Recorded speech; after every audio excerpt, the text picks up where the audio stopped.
Howdy folks. You're watching Vision Harry. Sit tight because today we bring you Gringotts revealed Harry as Lord Potter-Black-Peverell-Gryffindor and Magical Britain's rightful king. Smash that like, subscribe, and enjoy the ride. Chapter 1. The letter arrived on a Tuesday, which Harry would later decide was appropriate, because nothing important ever happened on a Tuesday and the universe apparently found that funny. He'd been sitting in the smallest bedroom of number 4, Privet Drive, doing nothing in particular, which was all he'd been doing for 3 weeks. Staring at the ceiling. Eating whatever the Dursleys left outside his door, which wasn't much. Writing letters to Ron and Hermione that said I'm fine in 17 different ways. Thinking about Sirius. Trying not to think about Sirius. Failing at that, and then staring at the ceiling some more. The owl was one he didn't recognize, a large, imperious-looking creature with bronze feathers and the bearing of something that had never once in its life been told no. It landed on his windowsill with the air of a visiting dignitary and held out its leg with profound, almost insulting patience, as if it had all the time in the world but would prefer not to waste it. Harry untied the letter. The envelope was thick, cream-colored, and sealed with dark red wax pressed into the image of a goblin's profile in sharp relief. The words Gringotts Wizarding Bank, Office of the Director were embossed in gold across the top. He turned it over. On the back, in handwriting that managed to be both perfectly neat and deeply unfriendly, was written, "For the eyes of Harry James Potter. Time sensitive. Do not delay." He opened it. Mr. Potter, you are formally requested to present yourself at Gringotts Wizarding Bank, Diagon Alley, London, on Friday the 21st of July, at 10 o'clock in the morning, for the purposes of a mandatory account review, inheritance certification, and lordship claim verification, as required under Goblin Wizard Accord of 1752, Article 9, Subsection 4. Failure to appear within 48 hours of this notice will result in the automatic dormancy of all accounts held under your name and the suspension of any and all outstanding financial instruments. This is not a request. Director Ragnarok, Gringotts Wizarding Bank. Harry read it twice. He looked at the date, it was Thursday the 19th. Which meant he had less than 2 days to get to Diagon Alley without telling anyone, since telling Dumbledore would result in 17 Order members appearing to escort him and the entire morning turning into a production. He looked at the letter again. Lordship claim verification. He didn't know what that meant. He wasn't sure he wanted to. Then he thought about Sirius, and the Department of Mysteries, and the prophecy, and Dumbledore's office, and the headmaster's voice. I have watched you struggle under burdens no student should carry, and how none of that watching had come with any actual answers. He folded the letter and put it in his back pocket. On Friday morning, he left before the Dursleys were awake, took the night bus to the Leaky Cauldron, and walked into Gringotts at 2 minutes to 10. The bank was already busy at that hour, the marble halls full of the particular kind of purposeful noise that large institutions make, the scratch of quills, the distant clang of carts, the muted conversations of goblins who spoke to each other in tones that suggested humans were merely a tolerated inconvenience. Harry walked up to the nearest teller, a goblin who looked at him with the specific expression reserved for things that attract mud on a clean floor. "Harry Potter," Harry said. "I have a 10 o'clock with Director Ragnarok." The goblin's expression shifted, not warmly, but noticeably. He straightened slightly, his clawed fingers stilled on the ledger he'd been writing in, and he regarded Harry with something that might have been reassessment. "One moment," he said, and disappeared through a door behind the counter. Harry stood at the window and watched the rest of the bank go about its business. A family of 4 were arguing with a teller 2 windows down. A wizard in robes that cost more than most people's houses was dictating a transfer to a harried-looking goblin who was writing very fast. Everything looked normal. Everything always looked normal right up until it didn't. "Mr. Potter."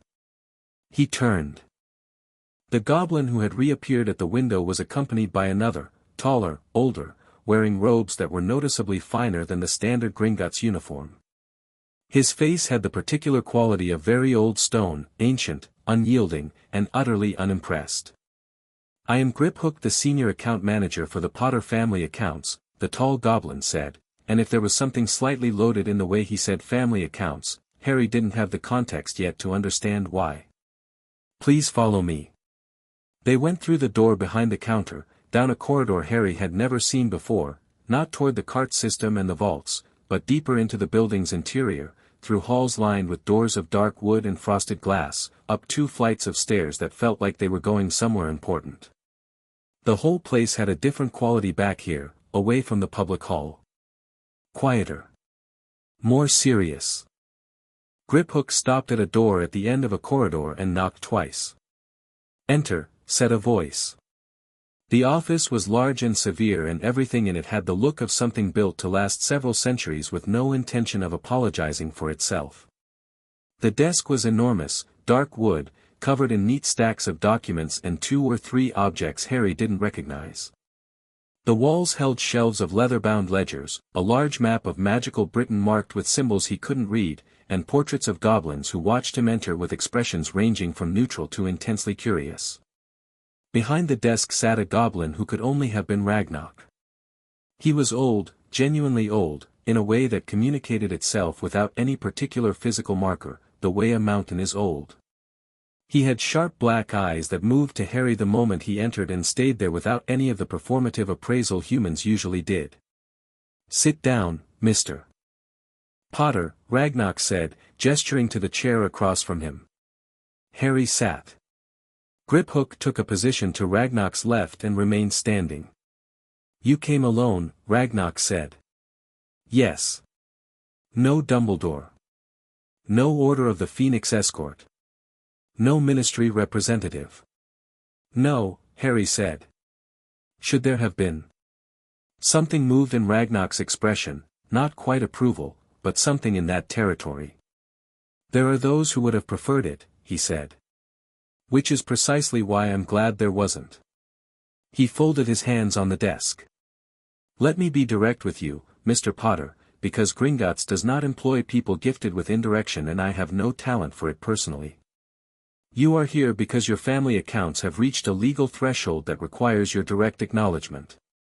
You are also here because certain information pertaining to those accounts has been," he paused, choosing the word carefully, "managed in ways that Gringotts finds professionally distasteful." Harry looked at him. "Managed how?" "We will get to that. First, the inheritance review." Ragnarok nodded to Griphook, who stepped forward and set a shallow stone basin on the desk.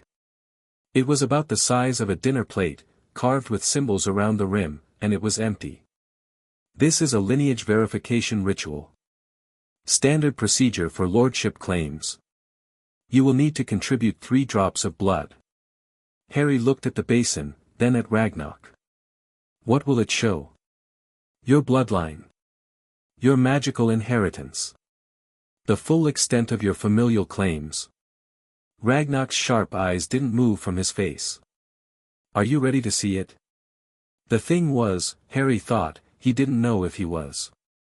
He'd spent 5 years finding out things about himself that nobody had told him ahead of time, and the pattern so far was that the things nobody told him tended to be large and uncomfortable and came with significant consequences attached. But he was also 16 years old and had watched his godfather fall through a veil 3 weeks ago, and he was done, genuinely, fundamentally done, with not knowing what was in his own file. "Yes," he said. Griphook produced a small silver knife. Harry held out his hand without being asked, and the cut was quick and precise. 3 drops fell into the basin, dark against the pale stone. For a moment, nothing happened. Then the basin lit. The light was gold at first, then deepened to something richer, amber, bronze, the specific color of very old magic that has been sitting in one place for a very long time. The symbols around the rim began to glow. And then, rising out of the basin like smoke that had decided to be solid, a structure appeared, a branching, luminous web of lines and names that grew and spread until it was larger than the basin, larger than the desk, filling the space above the 3 of them like a map of stars. Harry looked up at it. He could read some of the names. Potter was there, glowing warm gold, connected to lines that went back and back through generations. Black was there too, which he understood, Sirius had made him heir. But there were other lines, older, connecting to names he recognized from history books and didn't quite believe he was reading in this context. Peverell. The line connecting to it was ancient, older than almost everything else in the web, and it glowed with a pale silver light that was distinctly different from the gold of the Potter line. And there, at the very top of the branching structure, in letters that burned like a lit hearth, Gryffindor. The office was very quiet. Harry lowered his eyes to Ragnar's face. The director was watching him with the careful attention of someone who has just handed a person a map and is waiting to see if they know how to read it. Harry stopped. Started again. That last one. Gryffindor. House Gryffindor, Ragnar confirmed. Through a maternal line obscured by several generations of Muggle-born marriages and deliberate record suppression. Your mother, Lily Evans, was the last of a collateral branch of the Gryffindor line. The connection is distant by linear count, but magically, it is unambiguous. The bloodline recognized you without hesitation. He glanced up at the glowing web. As you can see. Harry stared at his mother's name in the web, Lily Evans Potter, connected by a thin silver thread to a line that reached back 1,000 years. He hadn't known. Of course he hadn't known. Nobody had told him. He was getting very tired of that being the pattern. Tell me about the managed accounts, he said. What followed was the longest and most informative 2 hours of Harry's life, and it was informative in the way that a building demolition is informative. It told you a lot about what had been there before by removing it all at once. Ragnar walked him through it with the methodical patience of someone who had been waiting to have this conversation for some time. Griphook produced ledgers, documents, sealed correspondence, and 3 separate audit reports that Gringotts had filed internally over the past decade. The Potter family estate, Harry learned, was not simply the vault he'd been taken to at 11, the one with the gold pile he'd thought was enormous. That vault was his school account. A trust fund, kept modest, managed by a financial instrument that had been releasing a fixed allowance since 1981. This was normal for minor heirs. What was not normal was what had been done with the rest. The Potter estate, the actual estate, was held in the main vault, Vault 1 of the Heritage tier, and it was staggering. Investments, properties, Wisingamot holdings, patronages, and liquid funds accumulated over centuries by one of Britain's oldest and most consistently wealthy magical families. Harry hadn't known it existed. More specifically, certain parties had ensured he hadn't known it existed. The financial management instrument on your trust account, Ragnar said, tapping a document with one clawed finger, was amended in 1982. 1 year after your parents' deaths. The amendment restricted your access information and designated an external manager. He looked up. Albus Percival Wulfric Brian Dumbledore. Harry said nothing. Professor Dumbledore was named your magical guardian, Ragnar continued. Which is a legitimate legal instrument. However, the powers of magical guardianship do not, under the Goblin Wizard Accord or under the Wisingamot Charter of 1689, extend to the suppression of inheritance information. A ward is entitled to full knowledge of their estate upon reaching their majority, or upon the activation of a lordship claim. In your case, the lordship claims activated on your 11th birthday, when your Hogwarts letter was delivered, which is the standard magical recognition threshold. So I should have been told at 11, Harry said. You should have been told at 11, Ragnar confirmed. You were not. And nobody at Gringotts. Gringotts maintains financial records and executes authorized instruments, Ragnar said, and there was something very precise in his tone, the way a lawyer is precise when they want you to understand exactly what they're saying without them having to say it more plainly. We do not volunteer information that has been legally, if questionably, suppressed.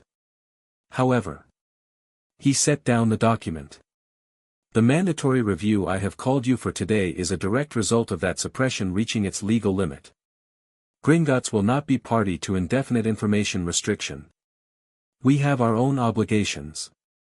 Harry looked at the stack of documents between them. What else? The Black Estate, Ragnar said, and produced another ledger. Your godfather, Sirius Orain Black, named you his heir in 1993. As he died intestate in terms of ministry records, his will was never formally processed due to his status as a convicted criminal. The inheritance passed automatically under Goblin law, which recognizes the intent of the naming rather than requiring ministry certification. He paused. The ministry is not aware of this. What does the Black Estate include? Number 12, Grimald Place. Estates in Wales and Scotland. Vaults 2 through 7 of the Heritage Tier. Several Wisingamot seats, which combine with the Potter seats to give you, Ragnock consulted a document, for votes in the full Wisingamot, pending your formal claim. Harry absorbed this. And the Peverell and Gryffindor claims? The Peverell line has been dormant for 3 centuries. Its assets are primarily held in a sealed heritage vault and include several significant magical artifacts. Ragnock's expression was neutral in the way that very carefully constructed neutrality always is. Including the instruments associated with the Deathly Hallows legend, if the stories are accurate. Gringotts neither confirms nor denies their contents until the vault is formally opened by the lordship holder. And Gryffindor? Ragnock was quiet for a moment. Lord Gryffindor, he said, and the weight he put on the title was extraordinary, like setting down something very heavy with great care, is, by the terms of the Founders' Compact of 989, the rightful sovereign authority over magical Britain. Not the Minister for Magic. Not the Wisingamot, though the Wisingamot derives its authority from the Compact. The title of Lord Gryffindor carries with it a legal claim to what the Compact terms the regency of the realm, a kingship, in modern language, though the actual powers vested in the title are more specific and more limited than that word implies. Harry stared at him. That title has been dormant, Ragnock said, because the Gryffindor line was believed extinct. It was not extinct. It was obscured. He looked at Harry steadily. You are the first recognized Lord Gryffindor in 412 years. The portraits on the walls were watching Harry very intently now. He didn't look at them. What does it actually mean? Harry said. Practically.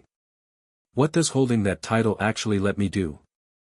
It means, Ragnock said, that you have the legal authority, under the Founders' Compact, which is the oldest and still binding constitutional document in magical Britain, to convene the full Wisingamot, to veto ministry legislation, to invoke the rights of the realm in any court proceeding, and to claim the seat of sovereignty, which is a specific chair in the Wisingamot chamber that has sat empty for 4 centuries. He paused. It does not make you a king in the sense of absolute authority. But it makes you something the current ministry structure has no framework for dealing with, because they have spent 400 years assuming that framework would never be needed. Harry sat back in his chair. I want to see the vaults, he said. The cart ride was different this time. Not the rattling, thrilling plunge into the depths that he remembered from when he was 11, though the speed was similar and the darkness just as absolute. This time Griphook rode with him without speaking, and Harry watched the walls blur past and thought about his mother's name in that glowing web, connected by a thread of silver light to a name 1,000 years old. Lily Evans. Muggleborn, everyone had always said it like that was the whole story, Muggleborn, brilliant, died young. Nobody had ever said Muggleborn and the last heir of the most ancient of the Founders. It occurred to Harry that someone had known this. Someone had looked at the lineage records and seen exactly what was there and decided that Harry Potter growing up in a cupboard under the stairs, with no knowledge of his own name let alone his bloodline, was preferable to the alternative. He understood, in an abstract way, why Dumbledore might have thought that. A child who knew he was the lord of 4 ancient houses and the rightful sovereign of magical Britain was not a child who was going to quietly attend Hogwarts and wait to be needed. He was a child who was going to ask questions and make demands and be, in the grand chess game that the headmaster had been playing since 1981, very difficult to position correctly. What Harry found himself feeling, sitting in the cart going down into the earth, was not quite anger. It was something colder and more specific, the feeling of having been managed. Of having been an instrument in someone else's story without being told. He was done with that now. The Vault 1 of the Heritage Tier, did not announce itself modestly. It was, in the literal sense, the size of a cathedral, and it contained the accumulated wealth of centuries in the frank, unapologetic way that very old families accumulate things, not because they need any particular item but because they have been collecting for a very long time and nobody has told them to stop. There was gold, yes, enough of it that the chamber glowed, the lamplight bouncing between coins stacked in columns taller than Harry. There were objects on shelves running the entire length of the right-hand wall, weapons, instruments, portraits, things in cases that hummed with contained magic. There were books, hundreds of them, in a section of the vault that had been given its own shelving system and a preservation charm so powerful Harry could feel it buzzing against his skin like standing next to a live current. He walked in slowly. His footsteps sounded very loud. On a pedestal near the center of the vault sat 4 rings. They were laid out on a velvet cushion like they'd been waiting, which Harry supposed in a sense they had. Each one was distinct. The Potter ring was warm gold with a small crest Harry had seen on the documents upstairs. The black ring was silver, heavy-looking, with a darker stone. The Peverell ring was the oldest-looking, simple and severe, the stone so dark it seemed to absorb the lamplight rather than reflect it. And the Gryffindor ring, it was extraordinary. Not large, not ostentatious, but it had a quality that was difficult to describe. It looked like it had opinions about who was allowed to pick it up. The stone was the deep red of a banked fire, and the crest was the Gryffindor lion, but not the heraldic stylized version Harry knew from the Hogwarts crest. This was something older, more particular, the lion rendered in a way that communicated actual, specific character. "The rings will recognize you through the bloodline ritual," Griphook said from the entrance. "You simply put them on." Harry looked at him. "All 4. If they accept you, yes. It is unusual to hold more than 2 lordships simultaneously." For Griphook appeared to search for the word, unprecedented, in Gringotts' recorded history. Harry picked up the Potter ring first. It slid onto his right hand's index finger and settled there with a faint warmth, as if recognizing something it had been waiting to find. The black ring went on the middle finger. It was heavier, and when it settled it carried a particular weight that Harry suspected was less physical than it was historical. The Peverell ring went onto his ring finger and sat perfectly still, colder than the others, in a way that felt significant rather than unpleasant. He picked up the Gryffindor ring last. The moment his fingers closed around it, the vault lit. Not dramatically, nothing exploded, nothing fanfared, the earth didn't shake. But the light that had been warm gold became something richer, more complex, and every magical object in the vault seemed to shift, subtly, like plants turning toward light. The ring was warm in his palm. It knew who he was. He could feel that as clearly as he could feel the blood moving in his hand. It knew him, and it was satisfied. He put it on his right hand's smallest finger. It fit perfectly. He stood there for a moment in the humming vault, 4 rings on one hand, looking at the light on the gold around him. From behind him, Griphook said, very quietly and in a tone Harry had never heard from a goblin before, "Welcome back, my lord." Back in Ragnarok's office, they spent another hour going through the practical implications, the Wisengamot seats, the financial instruments, the properties, the magical contracts that would need to be reviewed. Harry asked questions and Ragnarok answered them with something that was as close to respect as Harry suspected the director got. Griphook took notes and produced documents with the efficient precision of someone who had been looking forward to this meeting for a long time. Harry learned that he owned 12 properties across Britain and 2 in Europe. He learned that the Potter family had 3 active financial investments in British magical businesses that had been generating income for 16 years without his knowledge, and that those funds had been sitting in the restricted account. He learned that as Lord Gryffindor he had the right to demand a formal audit of any ministry department that had operated under the Founders' Compact, which was all of them. He learned that his father's will had been read. He learned that the will had named Sirius Black as his guardian, Frank and Alice Longbottom as secondary guardians, and had explicitly stated that Harry was not to be placed with Petunia Dursley under any circumstances, as Lily had documented her estrangement from her sister in the will's supporting notes. He sat with that information for a long moment. The will was read, he said. And then, The will was read and its provisions were superseded by the emergency guardianship instrument filed by Dumbledore 3 days after your parents' deaths, Ragnarok said. This was done through the Wisengamot's emergency powers, which allow temporary guardianship assignments to bypass standard will provisions in cases of, he glanced at the document, extraordinary national circumstance. The national circumstance being that Dumbledore wanted me with the Dursleys. Ragnarok looked at him without blinking. Gringotts does not speculate about motivations, he said. We report instruments. Harry nodded slowly. And now?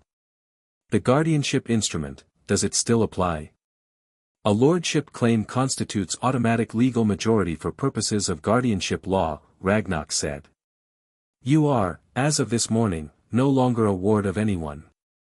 You are an emancipated adult under the old laws, by virtue of holding active lordship titles.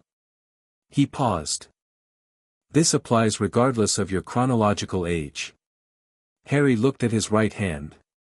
4 rings on 4 fingers, the gold and silver and dark stone and deep red, all of them sitting there like they'd always been there, like they were as much a part of him as the scar on his forehead, except that the scar had been put there by someone else's act and these had come out of the earth like something that had been waiting underground for the right moment to surface.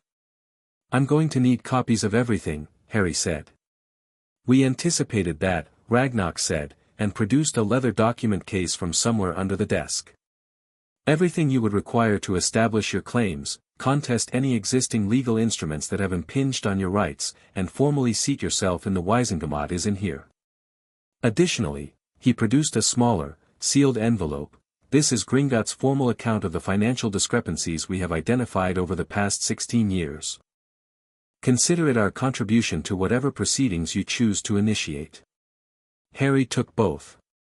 He looked at Ragnarok. Why are you doing this? He asked. Not suspiciously, genuinely. Why bring me in now? Why give me all of this? Ragnarok regarded him for a long moment. Gringotts has served magical Britain for 1,000 years, he said. We have managed the accounts of every great house, every ministry, every individual of consequence. We have done this because we keep our agreements, and we expect others to keep theirs. The sharp black eyes were steady and direct. The agreements made with House Potter have not been kept. Gringotts does not permit this indefinitely. He paused, and something moved in his face that was, perhaps, the most human expression Harry had seen from him. Additionally, your mother was a customer we held in high regard. She asked us, once, to look after her son's interests when the time came. He straightened a paper on his desk. The time has come. Harry stood. He picked up the document case and the sealed envelope. He looked at the rings on his hand one more time. Then he looked at Ragnarok, and for the first time since he'd entered the office that morning, he smiled, not the reflexive, get-through-it smile he'd been wearing since the Department of Mysteries, but something real. Thank you, he said. Ragnarok inclined his head, just slightly. My lord, he said. He came out of Gringotts into the afternoon light of Diagon Alley at 10 minutes past 1. The alley was doing its summer business, families with Hogwarts lists, the usual crowd, the smell of the apothecary from 2 doors down. A woman walked past arguing with her shopping bag. A child was pressing their face against the window of Quality Quidditch Supplies. Everything looked the same. Everything was the same. The difference was inside the building he'd just walked out of, and inside the leather case under his arm, and on the 4 rings sitting on his right hand that he turned his palm to look at now in the sunlight. He'd come to Diagon Alley this morning as Harry Potter, who lived in a cupboard until he was 11 and lost his parents and kept getting nearly killed and didn't know why, who was supposed to die at the end of a prophecy he hadn't asked for, who had spent 16 years being told by people who cared about him to wait, to trust, to be patient, that it would all make sense later. He was still Harry Potter. He was still all of those things. But he was also, now, something that magical Britain had apparently not had for 4 centuries, and he had a leather case full of evidence about what had been done to make sure he didn't know it, and he had 4 rings on one hand that hummed faintly in the afternoon sun with 1,000 years of accumulated recognition. He thought about the list he was already beginning to compose in his head: Sirius, Remus, Hermione, the Wisengamot, Dumbledore, the will, the ministry, the accounts, the properties, the guardianship instrument, Umbridge's educational decrees, Fudge's press campaign, the vault, the letters. The year he'd spent in a cupboard while a legal document his parents had written sat in a Gringotts archive and said he was never supposed to be there. He thought about his mother's name in a glowing web, connected by a thread of silver light to the oldest line in magical Britain. He thought, well, let's get started then. He turned left, away from the leaky cauldron, toward the Owl post office. He had a few letters to write. Chapter 2, The Resignations. The Owl post office in Diagon Alley smelled like feathers and ink and the particular kind of urgency that belongs to places where news moves fast. Harry rented a booth in the back, bought 3 sheets of good parchment from the woman behind the counter, and sat down with his document case open beside him. He wrote to Hermione first, because Hermione would understand the legal implications faster than anyone and because she would need time to process before she could be useful, and the sooner he gave her that time the better. He kept it brief: I need you at Grimmauld Place tomorrow. Something significant has happened. Bring your copy of Magical Law, a layperson's guide if you have it. Don't tell anyone I wrote to you before you come. He signed it, folded it, and set it aside. He wrote to Remus next. Uncle Remus, I need to see you. Tomorrow, Grimmauld Place. It's about Sirius's estate and several other things. Please come alone if you can manage it. He hesitated, then added, I'm all right. Better than all right, actually. I'll explain when I see you.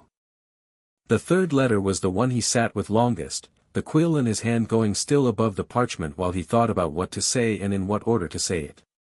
He was writing to Sirius, except Sirius was dead, and what he was actually doing was writing to the situation Sirius had left behind, the house, the estate, the order who had been using it without any formal arrangement, the whole complicated tangle of grief and legality and loyalty that number 12, Grimmauld Place represented now.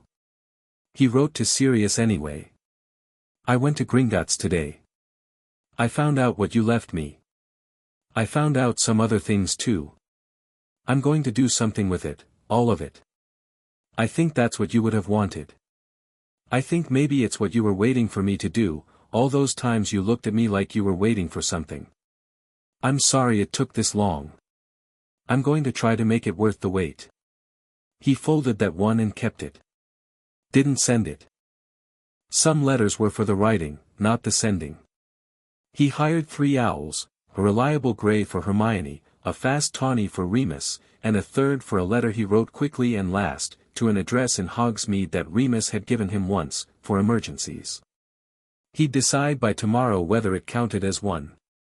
He walked back out into the alley with the leather case and the sealed Gringotts envelope and 4 rings on his right hand. He stopped at Flourish and Blots and spent 45 minutes in the legal section, buying 3 books he hadn't known he needed 2 hours ago and now couldn't imagine not having. He stopped at the apothecary, because force of habit, because he always felt better when he had something to do with his hands. He was almost to the leaky cauldron when he passed a witch coming the other way and she glanced at his hand. The rings caught the light, all 4 of them, distinct and unmistakable, and she stopped walking.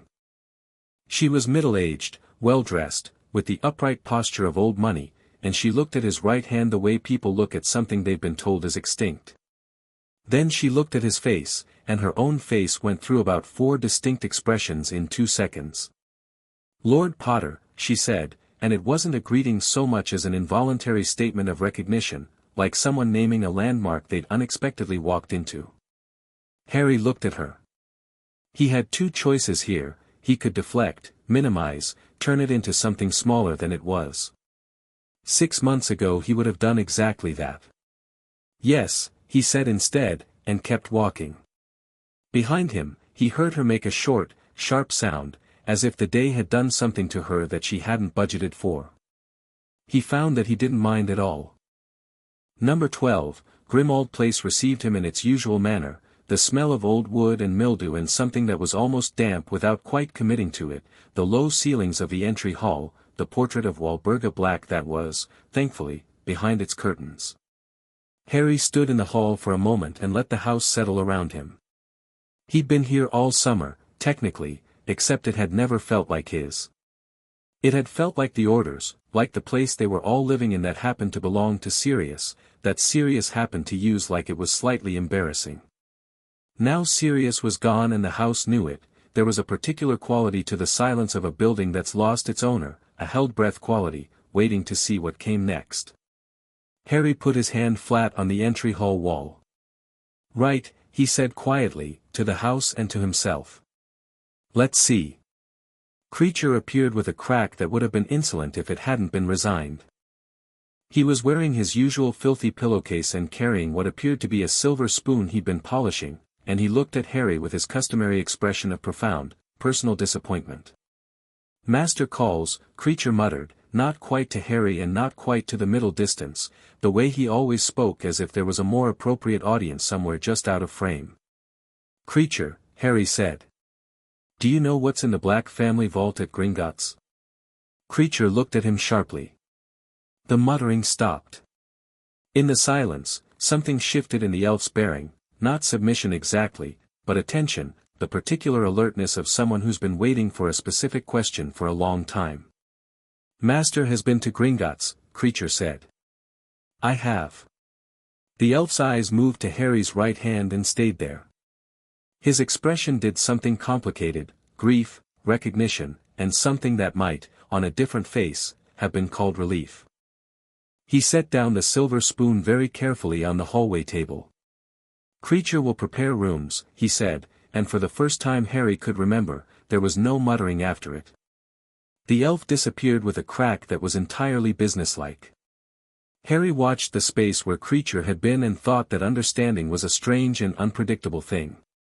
He went upstairs to Sirius's old room and sat on the edge of the bed and opened the leather case.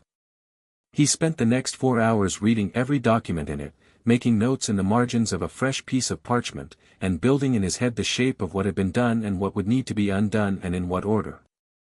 By the time the light through the grimy windows had gone the particular blue of a London summer evening, he had a list. It wasn't an angry list. That was the thing, he'd expected anger, the hot rushing kind that had characterized most of his 5th year, the kind that had made him smash Dumbledore's instruments and shout at his friends and generally be someone he wasn't proud of in retrospect. What he felt instead was something much more deliberate. More settled.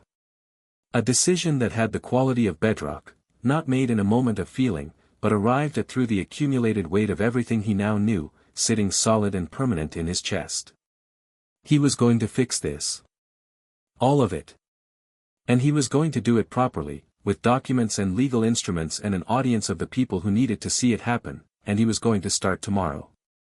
He fell asleep with the case open beside him and the list in his hand and slept better than he had in 3 weeks. Hermione arrived at 8 in the morning, which meant she'd probably been up since 5. She was wearing her summer clothes and carrying a bag that was clearly expanded far beyond its visible capacity, because it made a sound when she set it down that suggested at least 40 books had been compressed into it.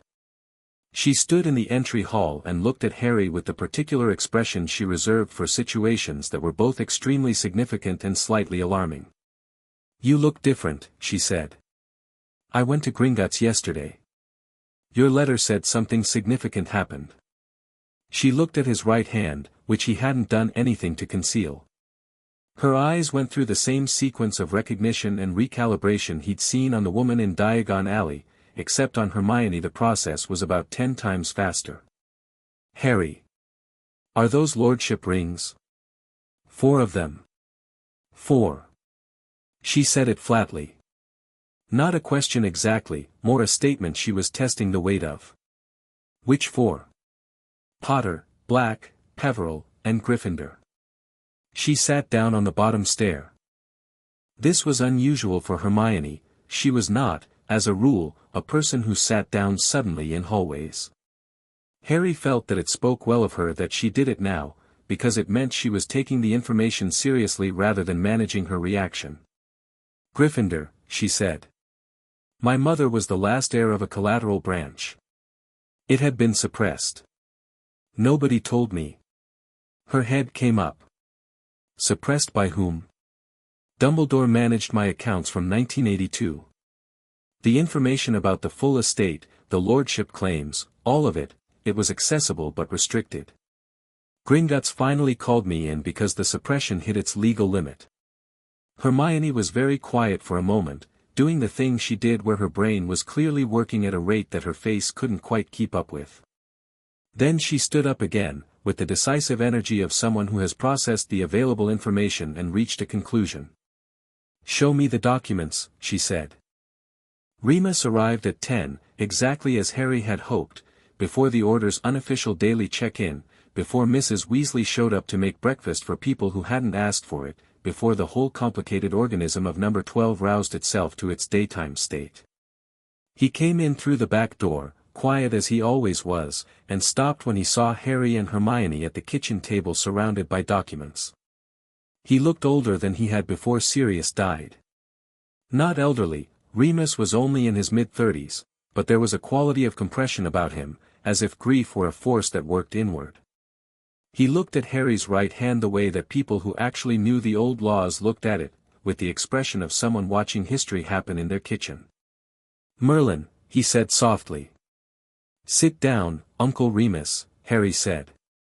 "Hermione's already annotated most of the key documents. I need your knowledge of the old laws more than anyone's." Remus sat down. He didn't look at the documents yet. He looked at Harry for a long moment, the searching, careful look of someone trying to determine if what they're seeing is real or the thing they want to see. "You went alone," Remus said. "Yes. Harry." There was about 6 months of restrained worry packed into that one word. "I know," Harry said. "I'll explain the Gringotts invitation after we go through the documents. But Remus, I need you present for something this morning, and I need you to understand everything that's in this case before I do it." Remus looked at the case. He looked at the 4 rings. He rubbed a hand across his face, the gesture of a man adjusting to a significant change in landscape, and reached for the nearest document. "Tell me from the start," he said. Harry told them. All of it, the lineage ritual, the branching web, the full Potter estate, the restricted accounts, the Black inheritance, the Peverell dormancy, the Gryffindor claim. He talked about the will, about what it had said regarding the Dursleys, about the emergency guardianship instrument filed 3 days after his parents' deaths. He watched Remus's face move through grief and anger and something older and more complex, the expression of a man who had suspected certain things for a long time and was now watching those suspicions confirmed by evidence laid out in black and white on a kitchen table. He watched Hermione listen to things she already knew, nodding when they arrived at points she'd flagged in her own reading, asking precise questions about legal clauses that Remus was better placed to answer. When he finished, the kitchen was quiet except for the sound of the house settling and the distant London street noise through the walls. He knew, Remus said. It wasn't an accusation. It was just a fact being stated, quietly, by someone sitting with the weight of it. He had to, Harry said. The lineage records aren't hidden. He's been magical guardian since 1982. He would have reviewed the estate. He had reasons, Remus said, and the care with which he said it told Harry that Remus was fighting himself, fighting the loyalty of years against the clarity of this morning's documents. He always has reasons. He thought keeping you hidden, keeping you, he stopped. Manageable, Hermione said, with a precision that was almost surgical. Remus flinched. But he didn't disagree. He's not evil, Harry said, and meant it. This was important, it was important to him that he meant it, that this didn't become something simple and clean when it wasn't. I know what he is. He's a man who decided that his plan was the right one and adjusted everything around it to stay in alignment with that plan. Including me. He looked at the documents on the table. I understand why he made those decisions. I just don't agree with them, and I'm done living inside them. Remus looked at him for a long time.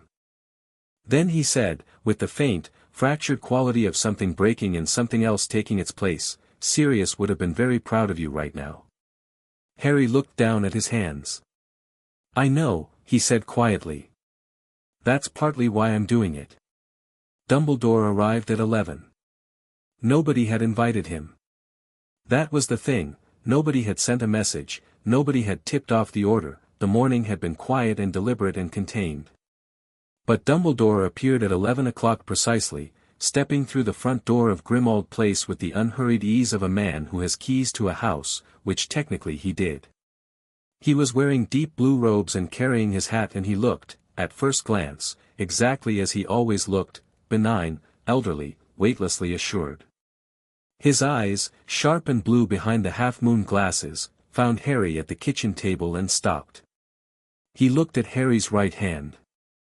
The blue eyes moved to Hermione, then to Remus, then to the document spread across the table, and Harry watched something move behind the headmaster's face, a calculation, an assessment, the rapid reconstruction of a situation. Dumbledore was extraordinary at this. He could walk into a room and understand it in the time it took most people to find a chair. "Harry," he said, and his voice was warm, measured, calibrated to the exact frequency of concerned authority. "Professor," Harry said. He didn't stand. "Pull up a chair if you like. We were actually about to send for you." Dumbledore looked at him for a moment. Then he crossed the kitchen, drew out a chair, and sat down with the thoughtful deliberateness of a man making a choice rather than following instruction. He set his hat on the table. He looked at the documents. "You went to Gringotts," he said. "I did. I received notification from the director this morning. It seems the mandatory review could not be delayed any longer." He folded his hands on the table. "I want you to know, Harry, that everything I have done was done with your safety and your future in mind." "I know that," Harry said. "I genuinely do. Can I show you something?" He pulled out the copy of the will. The original was in the Gringotts archive. Ragnarok had given him a certified copy. He set it flat on the table and turned it so the relevant passage faced Dumbledore. He didn't say anything. He just waited while the headmaster read it. Dumbledore read it. His face was very still. When he looked up, the warmth in his expression hadn't gone exactly, but it had shifted. There was something underneath it now, something that might have been the thing you felt when a thing you'd chosen not to look at looked directly at you. "Your father wrote that before Voldemort's rise was at its peak," Dumbledore said. "Before the full extent of the danger was clear, he wrote it 3 months before they died," Harry said. "He and Mum knew what was coming. They didn't write it in ignorance." He paused. "And Mum wrote the note about Aunt Petunia. She specifically documented the estrangement. She knew exactly what she was saying." Silence. "The Blood Ward," Dumbledore said. "At the Dursley home. It was the most powerful protection available to, I understand the Blood Ward," Harry said. "Remus explained it to me this morning. I understand why you made the choice." He leaned forward slightly. "I'm not here to relitigate the last 16 years. I'm here to tell you what's changing. Those are 2 different conversations." Dumbledore looked at him across the kitchen table, a long, careful look, the look of a chess player watching the board reorganize itself into a configuration they hadn't anticipated. "What is changing?" he said. "Effective today, I'm invoking my right to emancipation under the lordship laws. The guardianship instrument you filed in 1982 is superseded by the active lordship claims." Harry produced the Gringotts document that confirmed this and set it beside the will. "Remus has confirmed the legal position. I'm no longer your ward, and I'm no longer a ward of the Dursleys. I won't be returning to Privet Drive." Dumbledore looked at the document. He looked at Remus, who held his gaze steadily without speaking. He looked at Hermione, who was watching him with an expression of careful neutrality that cost her something. Harry could tell, Hermione loved Dumbledore in the way that very intelligent students love the teachers who have seen their potential, and this was hard for her. "Harry," Dumbledore said, and the warmth in his voice had shifted again, deepened into something that was genuine and complicated, not manipulation, Harry thought, not performance, but the actual, real thing, the care of a man who has made a child into a piece of a plan and found, somewhere along the way, that the child has become something he genuinely loves. The protection of blood magic. Voldemort already knows where I live, Harry said. He sent Dementors last summer. The Blood Ward didn't stop that. He kept his voice level. The protection you're worried about is not from Voldemort directly. It's from his followers. And with 4 lordship titles and the resources that come with them, I have considerably more options for personal protection than one protective ward on a house in Surrey. You are still 16 years old. I'm the Lord of 4 ancient houses, the rightful regent of magical Britain under the Founders' Compact, and the subject of a prophecy about the most dangerous dark wizard in a century. Harry looked at Dumbledore steadily. I have never been simply 16 years old. You know that better than anyone. Something happened in Dumbledore's face. It was brief and it was honest, and Harry would not have been able to name it exactly. It wasn't guilt, quite, and it wasn't defeat, but it had elements of both, and underneath those elements was something that looked like it might, if conditions were right, become respect. What else? Dumbledore said. I'm taking up my Wisengamot seats. All 4. I have the right, you know I have the right, it's in the compact, and the Gringotts documents are certified. I'm going in as Lord Potter-Black-Peverell-Gryffindor, and I'm taking the seat of sovereignty. Harry had practiced this part in his head during the night, but saying it in this kitchen to this man's face was different from the nighttime rehearsal, and what surprised him was that it wasn't harder, it was easier, because Dumbledore was listening, really listening, and that made it feel like a conversation instead of an announcement. I have concerns about the ministry. About Fudge, about Umbridge, about the educational decrees from last year, about several financial irregularities that Gringotts has documented. He slid the sealed Gringotts envelope across the table. I'd like you to read that. Dumbledore took the envelope. He held it without opening it, feeling its weight. May I ask what is in it? A financial audit. 16 years of Potter estate management. Some of it will be relevant to you personally. Harry paused. I'm not taking legal action against you. I want to be clear about that. Whatever was done with those funds, I'm not assuming the worst, and I'm not going to war with you. I have bigger problems than relitigating the past. But I need those funds accessible and under my control, and I need you to understand that I know. He met Dumbledore's eyes. I need you to know that I know. The kitchen was very still. Remus was looking at the table. Hermione was looking at Harry with the focused, careful expression she wore when she was watching something historic. Dumbledore looked at Harry for a long time. The blue eyes were searching, not calculating, Harry thought, not performing, but genuinely trying to see all of what was in front of him.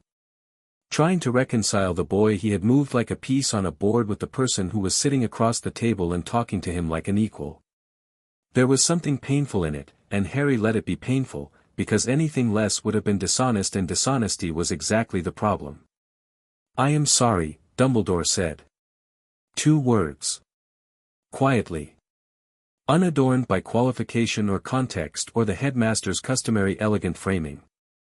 Harry felt the impact of them, which was significant, and let it be significant, and then moved past it. I know you are, he said. I believe you. Now, I'd like your help. Dumbledore blinked. The calculation that always lived behind his eyes was, for just a moment, completely absent, and what was underneath it looked like simple, startled surprise.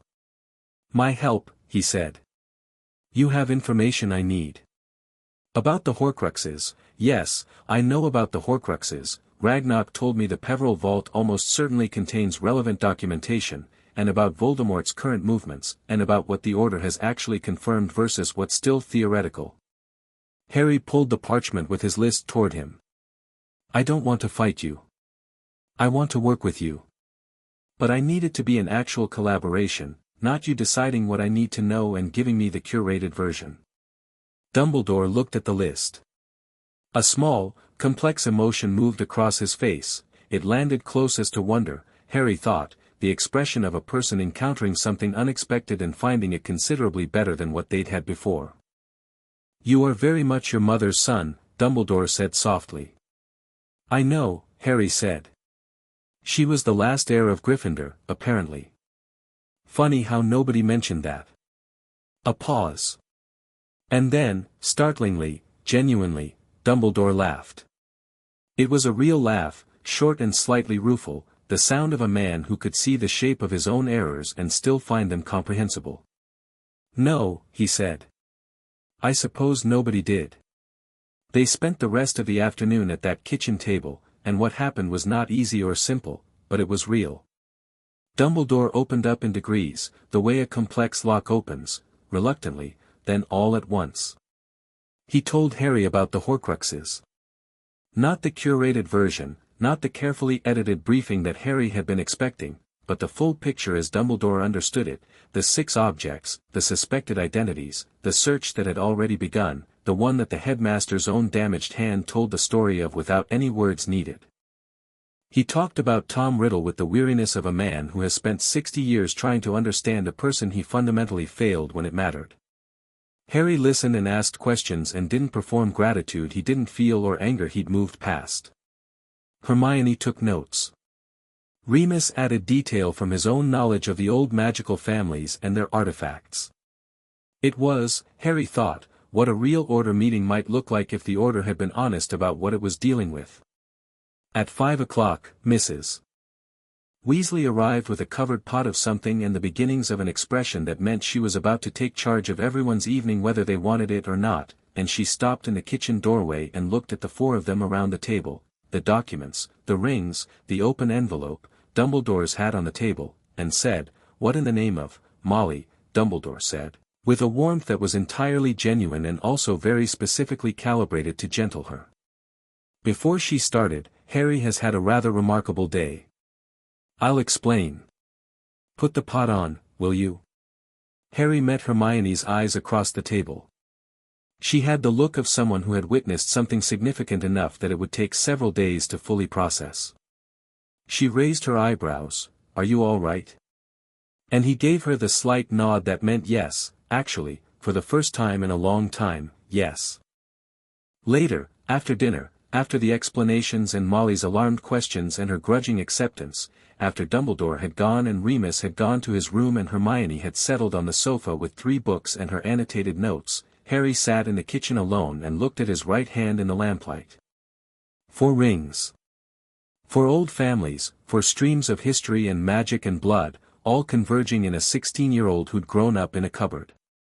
He thought about Ragnarok saying "Welcome back, my lord" in the vault, and about the light in the BAS in when his blood hit the stone, and about Dumbledore's face when Harry had said "I want your help," that startled, wondering look, the chess player finding that the piece he'd been moving had picked up the board and handed it back. He thought about what came next. The Wizengamot. The Ministry. Fudge and Umbridge and the political machinery that had spent a year calling him a liar and a dangerous fraud. He thought about it without the dread that would have accompanied those thoughts 6 months ago, without the sense of impossibility, the weight of being outmatched. He had tools now. He had information, and legal standing, and 4 rings that hummed with old magic and older recognition. He was still Harry Potter. He was still the boy with the scar, still the subject of the prophecy, still the person that Voldemort wanted dead. None of that had changed. But for the first time, he was Harry Potter on his own terms. That, he thought, made all the difference. Chapter 3, The Court. The Wizengamot Chamber in the Ministry of Magic was a room designed to make people feel small. Harry had been in it before, once, as the accused, sitting in a chain chair at its center with the entire assembly arranged above him in tiered semicircles, their purple robes and grave faces and collective institutional weight pressing down on a 15-year-old who'd cast a Patronus charm. He remembered the specific cold of the stone floor, the way the torchlight hit the walls, the feeling of being the smallest point in a very large, very hostile space. He arrived now through the visitor's entrance, not the self-flushing toilet on Whitehall, which he'd always found both ingenious and undignified, but through a secondary entrance that Remus had told him about, a non-public access point for Wizengamot members, which existed in a nondescript door on a nondescript alley off the ministry's main atrium and required a specific combination of magical recognition and hereditary right to open. The door had opened for him without hesitation. He was wearing his father's Waisengamot robes, which had been in Vault 1 of the Heritage Tier, folded in a chest with a preservation charm so thorough that they looked as if they'd been made last week. They fit well enough. He was slimmer than James Potter had been, but not by much, and whatever adjustment the robes made magically, which they did, had been subtle.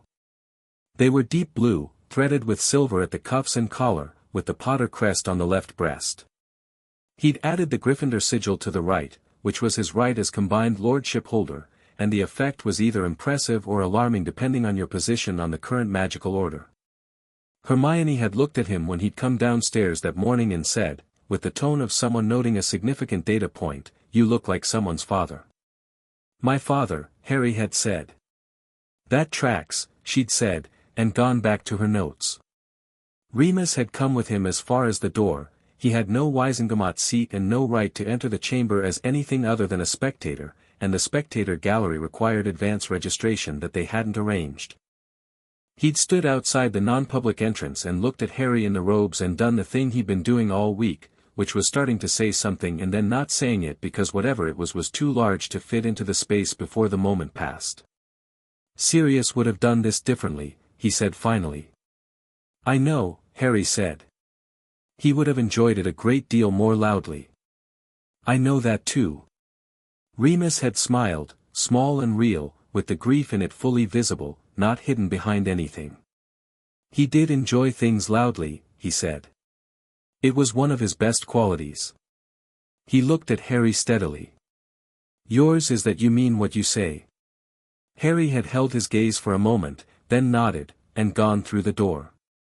The members' corridor was quiet at this hour. The Waisengamot met at 10, and it was just past 9, the administrative staff moving between offices with the particular purposeful speed of people who are paid to be somewhere else. Harry walked down the corridor with the document case under his arm and the 4 rings on his right hand and the robes on his back, and the interesting thing was that nobody tried to stop him. He looked as if he belonged there, and so the institutional gravity of the place simply carried him along. He was almost to the chamber anteroom when he heard his name, said by a voice he recognized and hadn't expected. "Potter." He turned. Amelia Bones was standing in an office doorway, a short, broad-shouldered woman with a monocle and the bearing of someone who had never, not once in her professional life, been anything other than exactly what she appeared to be. She was the head of the Department of Magical Law Enforcement, which made her one of the most powerful people in the ministry and also one of the very few who had looked at Harry in that courtroom a year ago and seen a 15-year-old telling the truth. She was looking at him now the way she'd looked at him then, precise, assessing, unsentimental. Her eyes found his right hand. "Lordship claims," she said. 4 of them. Certified by Gringotts, documented under the Founders' Compact. Including Gryffindor. "Yes." She was quiet for a moment. She looked at the document case. "Does Fudge know you're here?"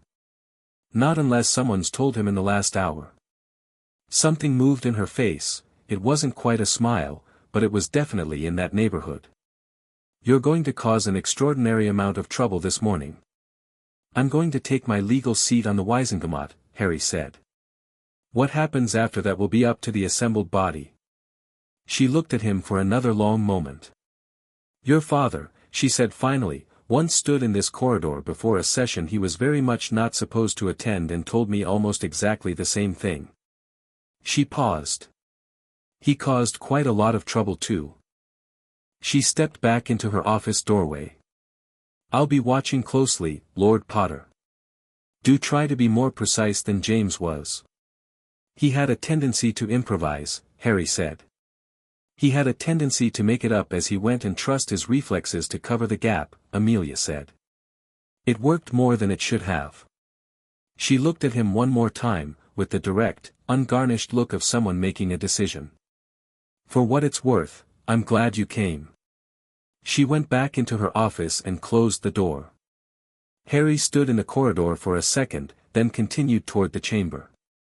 The anteroom was where Waisengamot members gathered before sessions, a large, wood-paneled space with a fire at each end and the uncomfortable seating that important rooms always seem to favor, as if comfort might lower the tone. There were perhaps 30 people in it when Harry entered, standing in conversational clusters with the tea service going at one end, and the effect of his entrance was immediate and specific. Silence doesn't always fall on a room. Sometimes it spreads.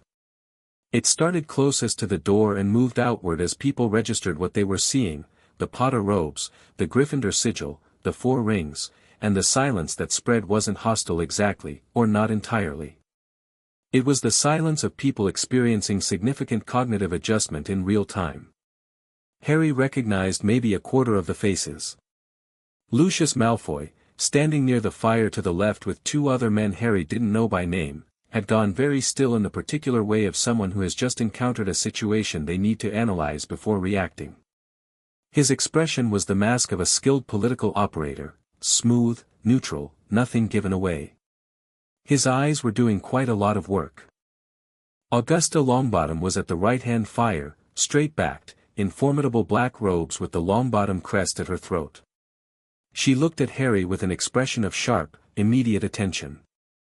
There were perhaps a dozen others Harry didn't know, old families, ministry officials, lords and ladies of various minor houses who had been on the Wisengamot for years and whose names he was going to need to learn quickly. They were all looking at him. Harry walked to the tea service, poured himself a cup, and turned around to face the room. "Morning," he said. The spell broke in the usual way. People began talking again, in the careful, measured tones of people who were talking about something entirely different from what they were thinking. Harry watched Malfoy detach himself from his group and cross the room with the unhurried ease of a man who was very good at making movement look like choice rather than reaction. "Mr. Potter," Malfoy said, stopping at a distance that was calculated to be just slightly inside the comfortable social register. His voice was pleasantly neutral, the tone of a man having a conversation he had not prepared for and was managing masterfully. His eyes went to the rings. "What an unexpected morning." "Lord Malfoy," Harry said. He wasn't trying to match Malfoy's pleasant neutrality, he just said it straightforwardly, the way you addressed someone when you knew exactly where you both stood. "Unexpected for you, maybe." The slight lift of Malfoy's eyebrow was the only indication that this had landed. "The Gryffindor claim is, quite extraordinary." The line was considered extinct. "Apparently not." "Your mother." Malfoy said it with the particular intonation of a man for whom Muggleborn was a category with specific implications, testing whether Harry would rise to it. "My mother was the last heir of Gryffindor through a collateral branch," Harry said. "Which makes the bloodline's purity of origin about as ancient and unimpeachable as it's possible to get in this country. Though I understand that's an irony you might need a moment with." Malfoy looked at him. A calculation moved behind the grey eyes, fast, comprehensive, the look of a man repricing an asset. "I see you found your confidence, Mr. Lord Potter." "I've always had it," Harry said. "I just didn't always know what I was confident about." He turned away from Malfoy and walked toward Augusta Longbottom, who was watching this exchange with the expression of someone watching a well-executed maneuver and noting the technique. "Lady Longbottom," he said. "Lord Potter Gryffindor," she said, with the formal address and the weight of genuine acknowledgement behind it. "Your grandmother Doria would have been, I think, both surprised and entirely unsurprised." She looked at the robes, the sigil. "You've done your homework." "Working on it," Harry said. "How is Neville?" The question caught her slightly off guard. She'd been in political mode, and this was personal, and the shift showed briefly in her face. "He's well," she said. "He's at home." "I haven't told him everything yet, about his parents' estate, about the Longbottom lordship. He should know," Harry said. "He should have known a while ago. He's not the person everyone thinks he is, and it's partly because nobody's treated him like who he actually is." He said it quietly, not as a criticism, as a statement of fact. He'd be a good ally. A real one. Augusta looked at him for a long moment, with the comprehensive, undeceivable gaze of a woman who had navigated magical politics for 40 years. "Yes," she said finally. "He would be." She paused. "I'll speak with him." The doors to the chamber opened at 10 o'clock precisely. The Wisengamot chamber was just as Harry remembered it, except that this time he was walking down from the members' corridor rather than sitting in the center of it. The tiered semicircular seating was filling from the top down, the purple and black robes of the assembled members moving to their designated spots with the smooth choreography of a body that had been doing this for centuries. Harry found his seats without assistance. The Potter seat and the Black seat were adjacent, both in the senior tier, old houses, established positions. The Peverell seat was higher, near the top of the tier, and it had a faint shimmer to it that suggested it had been magically inert for a long time and was only now recognizing activation. And the Gryffindor seat, the seat of sovereignty, was at the very center of the senior tier, slightly elevated, and it was empty. It had been empty for 412 years. Harry walked to it and sat down, and the moment he did, the chamber's ambient magic shifted, subtle, like a key turning in a lock that the building had been holding its breath about. Several people felt it. He saw heads turn, saw the particular look of people who were sensitive to deep magic registering something they hadn't felt before.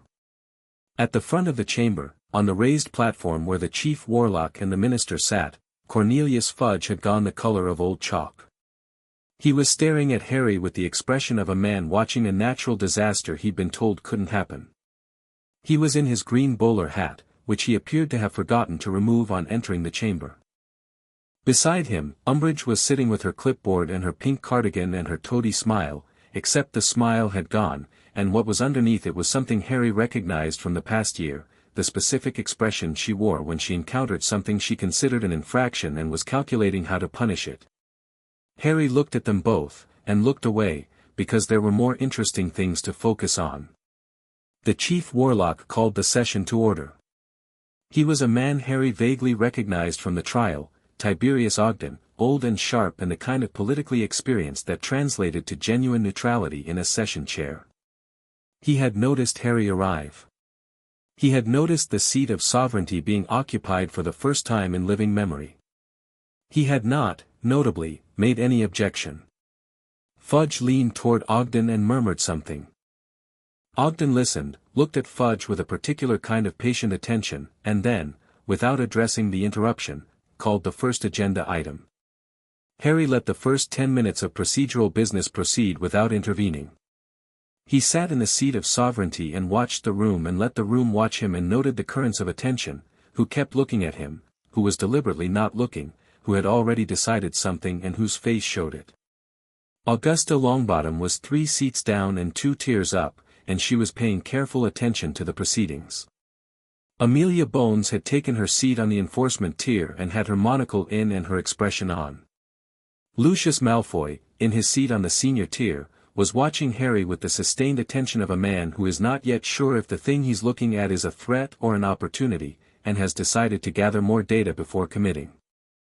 When the first substantive agenda item was called, a motion to extend Umbridge's Educational Decree No. 31, which restricted student communications with family members outside Hogwarts, Harry stood up. The chamber went quiet. Standing in the seat of sovereignty had a different quality than standing anywhere else in the room. It was an architectural fact, the position was slightly elevated, the acoustics were slightly focused, and the room's attention organized itself around you in a way that was old and deliberate and had been designed to be used. Harry felt it and used it. "I invoke the right of prior review under the Founders' Compact," he said. His voice carried without effort. "As Lord Gryffindor, I motion to table the extension of Educational Decree 31 pending a full review of all educational decrees issued under Professor Umbridge's authority during the previous academic year." He sat down. The chamber talked at once. Fudge was on his feet before the noise died down. His face had passed chalk white and arrived somewhere in the territory of a man experiencing a personal crisis in public. "This, the chair recognizes that the claim to the Gryffindor seat is, this is highly irregular, the claim is certified by Gringotts under the Founders' Compact of 989, Harry said, without standing again, in a conversational tone that carried perfectly in the now attentive chamber. "I have the documentation here." He held up the leather case. "The compact supersedes the Ministry of Magic Charter in all matters of constitutional precedent. Chief Warlock Ogden can verify this." He looked at Ogden. Ogden, who had the face of a man who had spent 40 years preparing for exactly this kind of morning without quite believing it would arrive, picked up a document that an aide immediately produced from somewhere and reviewed it for a count of about 8 seconds before saying, with perfect judicial neutrality, "The claim appears facially valid. The chair recognizes Lord Potter-Gryffindor. The motion is properly before this body." Fudge sat down heavily. Umbridge's face had settled into a stillness that was not calm. It was the stillness of something cold-blooded, something that processed threat through a particular channel and came out the other end with a response that was more calculated than angry. She was writing something on her clipboard. Harry watched her for a second and then looked away, because she was a problem for later and he had the room's attention right now. "The educational decrees issued last year," Harry said, standing again, "represent the largest single expansion of non-ministerial authority within a Hogwarts classroom in the school's history. They were issued by a ministry-appointed official in a role that did not exist prior to that appointment. Several of them contradict established student protections under the school charter of 1472. He looked around the chamber, not at Fudge, not at Umbridge, but at the assembled members, the tiered rows of people who were watching him with everything from hostility to barely concealed fascination. "I am not asking for an immediate ruling. I am asking for a review. I am asking for this body to take seriously the question of whether the ministry has the authority to override a school's internal governance in the manner that was done last year, and if it does not, to say so publicly." He sat down again. Augusta Longbottom stood up 2 seconds later and formally seconded the motion. Amelia Bones stood up after that and stated, in the crisp, declarative tone of someone who has had an opinion on this matter for 12 months and has been waiting for the correct procedural moment to express it, that the Department of Magical Law Enforcement had identified 3 of the educational decrees as potentially violating established student protection law and had been preparing a formal review which she would be happy to share with the Wizengamot. Fudge looked like a man watching a wall he'd built being disassembled, brick, by people who had been on the other side of it all along. The motion passed 14-9 with the senior tier largely in favor, the ministry appointments largely opposed, and Lucius Malfoy, interestingly, notably, in a way that Harry filed for future consideration, abstaining. The second motion Harry brought was cleaner, legally, and more personal. "I formally request that this body open an inquiry into the legal status of the trial of Sirius Orion Black," he said, standing for the 3rd time. Specifically, he had the document in his hand, the relevant page marked, Remus's notes in the margin. "I wish to establish for the record that Mr. Black was not given a trial before his incarceration in 1981 and was imprisoned for 12 years on the authority of a ministry order that was processed during a period of emergency powers that had, by the legal interpretation of the Founders' Compact, already lapsed." Fudge said, "Black was a convicted, he was never convicted of anything," Harry said, and his voice was perfectly even, because this was the one he had to be most careful about, the one that had grief in it. "He was never tried. I have the ministry's own records here." He produced the certified copies. "Gringotts filed these in support of my inheritance claim on the Black estate, which has already been processed and completed under Goblin law. This body can't undo his death, but it can establish the truth of his legal status and expunge a wrongful record." The chamber was very quiet. "He's dead," someone said, from the back tier. Not unkindly. "Yes," Harry said. "He is." He paused. "That doesn't change whether it was right." The motion was referred to committee with instructions to report back within 60 days. It wasn't everything, but it was on the record now, and on the record was where truth needed to be. The third thing Harry did that morning was stand up one more time and present, formally, the Gringotts financial audit. He didn't make a speech about it. He simply stated that the audit documented significant irregularities in the management of multiple noble family estates over a period of 16 years, that the irregularities appeared to involve both ministry interference and individual mismanagement, and that he was formally requesting that the Wizengamot's audit committee open an investigation. He named no names in the chamber. He didn't have to. Everyone who needed to understand what the audit meant understood it from the document itself, and everyone who didn't need to understand it yet would find out when the audit committee received their copies. He handed the sealed Gringotts envelope to Chief Warlock Ogden and sat down. Fudge cornered him in the anteroom after the session. Or tried to corner him. The spatial dynamic was unfortunate for Fudge, because Harry had 3 inches of height on him and the particular quality of someone who was standing exactly where they intended to stand, which made cornering technically impossible. But Fudge had the posture of a man attempting to loom, which Harry had experienced from actual effective loomers and could tell Fudge had not studied under any of them. "Now see here, Potter," Fudge started. "Lord Potter," Amelia Bones said from somewhere to Harry's left, very quietly, without inflection. Fudge looked at her with something between frustration and caution. He looked back at Harry. What you've done today is highly irregular. The Gryffindor claim alone will need to be reviewed by the full legal." "It will," Harry agreed pleasantly. "I look forward to the review. The documentation is comprehensive." He looked at Fudge with the patience of someone who isn't angry, who has moved past the stage where anger is the appropriate response and arrived at something more like clarity. "Minister, how's your position been looking, lately? With the Prophet, with the public? You spent 12 months telling people I was lying about Voldemort." He watched the minister flinch at the name. "He's back. People know he's back now. That must be making things complicated." Fudge's face was doing a number of things at once, none of them dignified. "The audit I've submitted will make things slightly more complicated," Harry said. "I want to be direct with you, I'm not your enemy. I'm not interested in destroying your career. I'm interested in a ministry that functions, that actually protects people, that investigates actual threats, that uses its authority for the purpose it was designed for." He held Fudge's gaze. "But if that's not what this ministry is going to be, I have 4 Wizengamot seats and a legal standing that predates the ministry's own charter, and I will use them every single week until it changes." He stepped around Fudge, not aggressively, just because he was going in a different direction now, and walked toward the exit. Amelia Bones fell into step with him for a few strides. "Nicely done," she said quietly. "Your grandmother Doria did something similar in 1971. Though she only had 1 seat." "What happened?"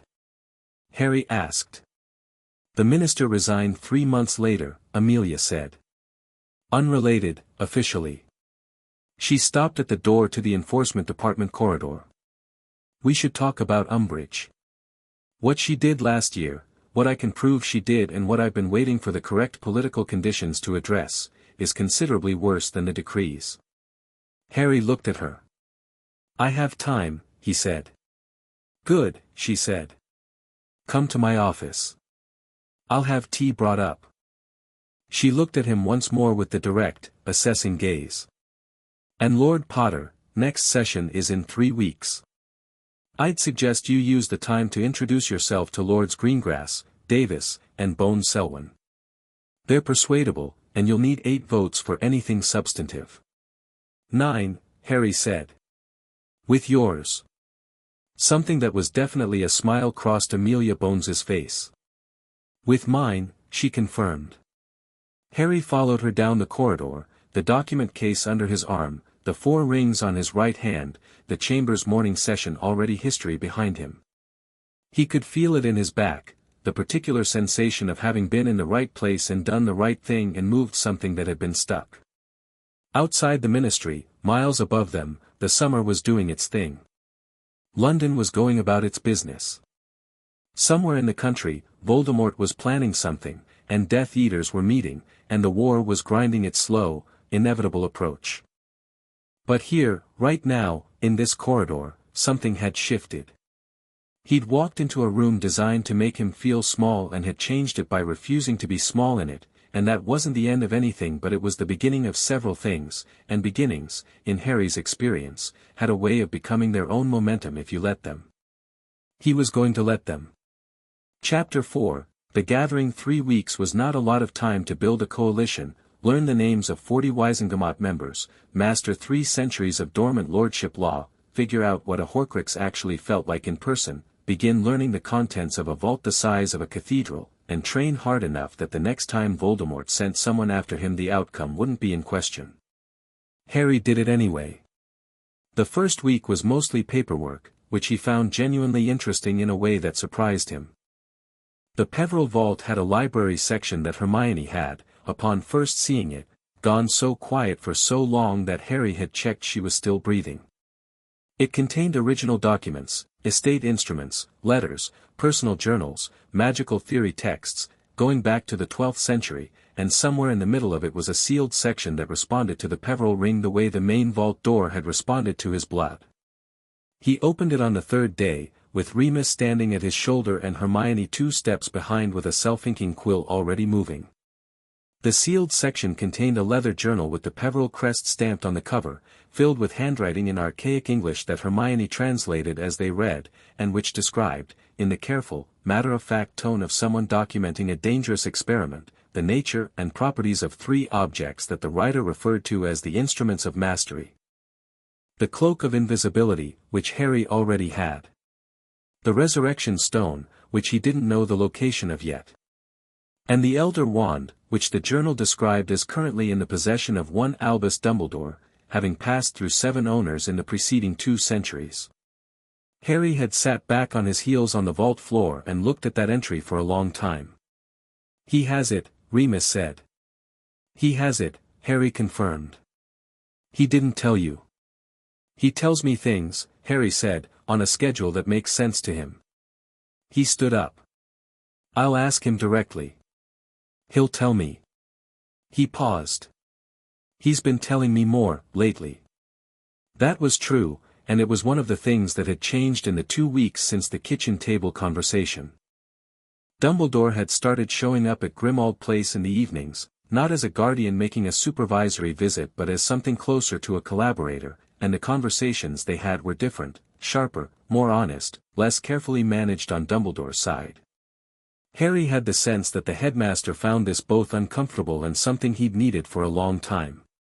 They talked about Horcruxes, about Tom Riddle's history, about the prophecy in its full context.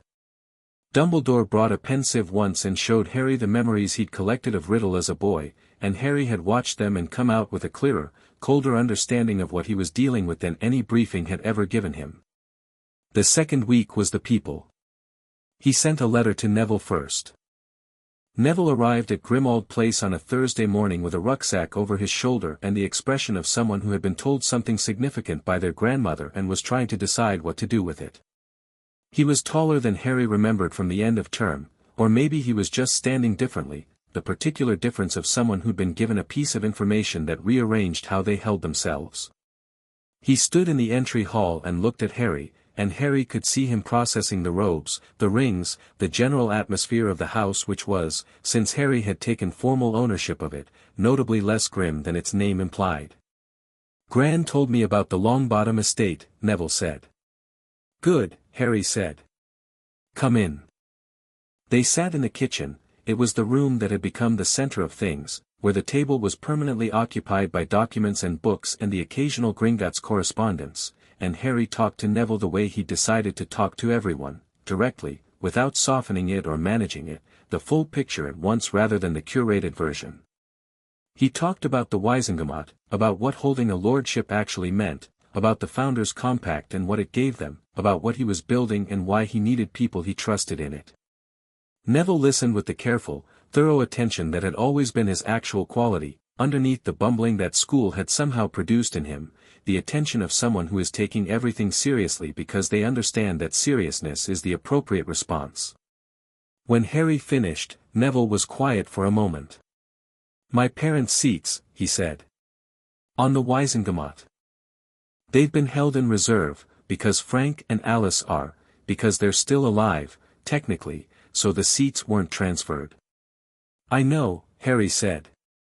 "The legal instrument for assuming the lordship in those circumstances is called a stewardship claim. It's specifically designed for when the lord of a house is incapacitated. You've been entitled to it since you turned 11. Neville's jaw tightened, not with anger exactly, but with the particular expression of someone who has been told something was available that they needed and didn't have. He sat with that for a second. "I'm not like you," he said. "I'm not. I don't do things the way you do." "I know," Harry said. Good. I don't need more of me. I need you. He looked at Neville steadily. You're the best person I know at understanding plants and growing things slowly. You're patient in a way I'm not. You notice things that I miss. You're brave in a way that's quieter than mine, and it's more reliable for being quiet. He paused. I need someone who can work a room over 3 weeks and come out having genuinely listened to everyone in it. That's you. Neville looked at him across the kitchen table. The expression on his face was one Harry recognized because he'd seen a version of it in a Gringotts vault when he'd held the first ring in his hand, the expression of recognition, of something settling into a shape that had always been waiting for it. All right, Neville said. What do I do first? Harry smiled.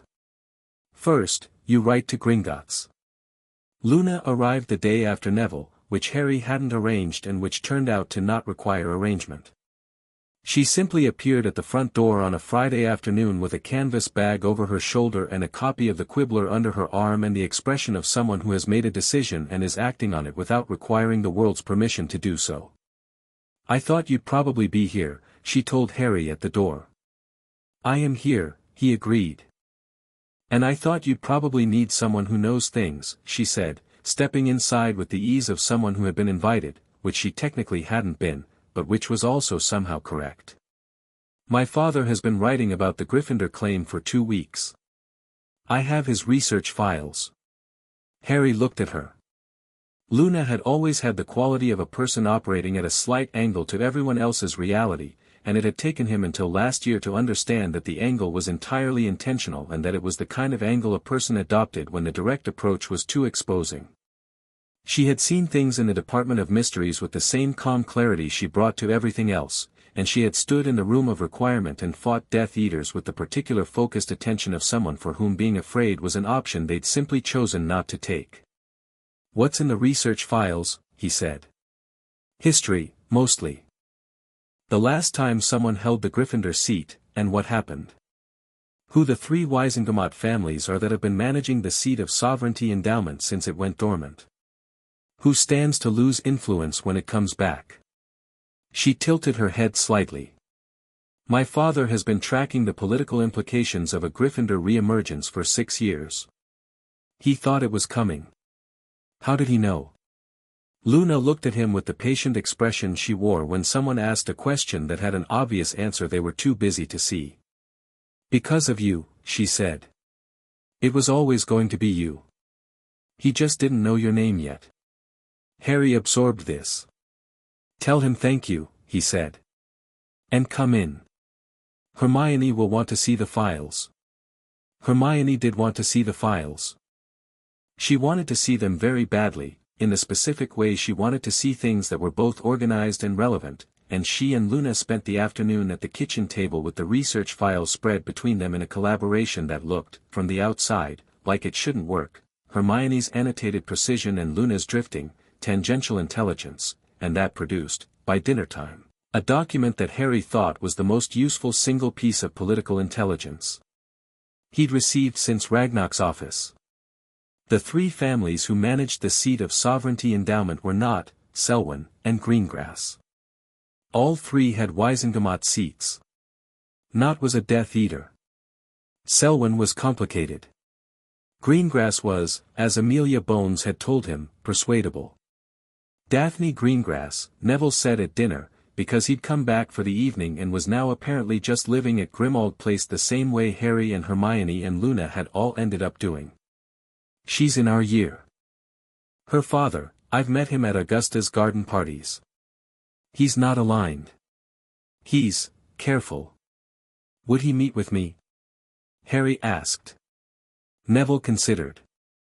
If the meeting was quiet and he could make it look like his idea, yes. Can you arrange it?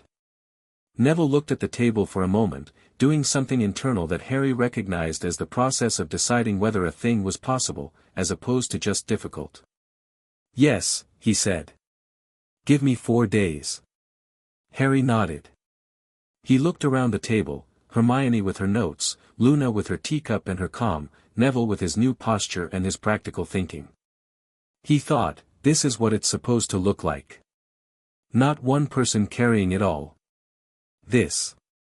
He'd think about Sirius for a second, involuntary, and then move on, because grief worked like that, it ambushed you in moments of comparative happiness, and the only thing to do was acknowledge it and keep moving. Fleur Delacour arrived on the 9th day and Harry hadn't expected her at all. He answered the door because Creature was doing something in the attic that involved considerable banging and Harry didn't want to interrupt what appeared to be genuine industry.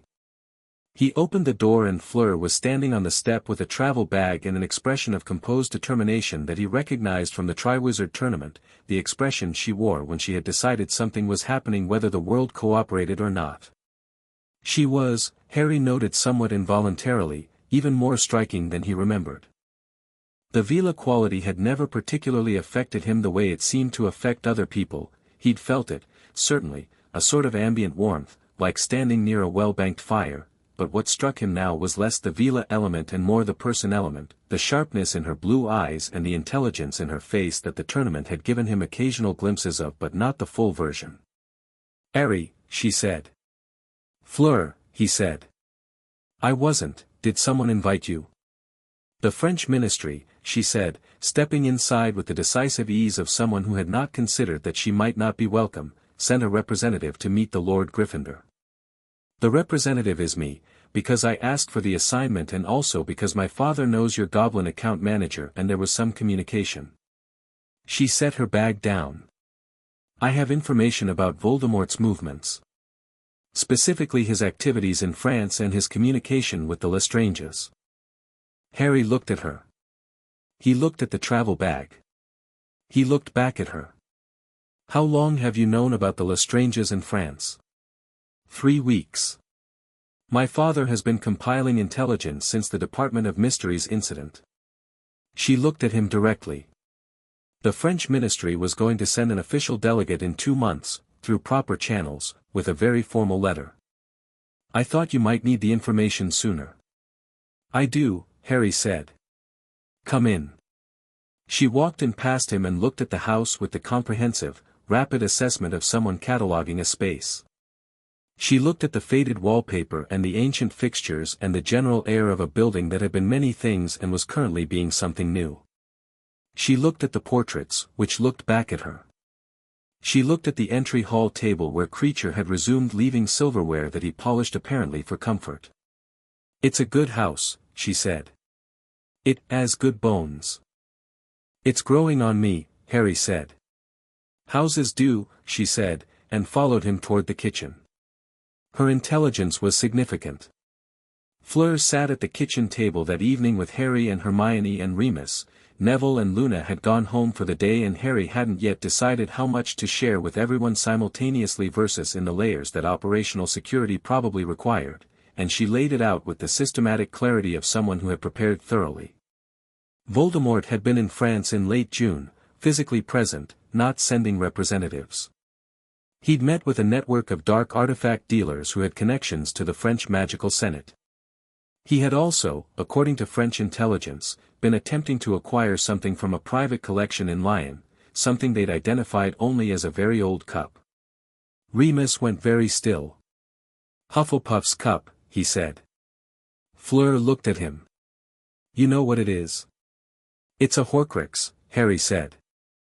He watched Fleur process this, not with alarm, but with the rapid intellectual adjustment of someone being given a piece of information that recontextualizes a large number of other pieces. "He was trying to retrieve it," she said. "The French collection owner refused the transaction and reported it.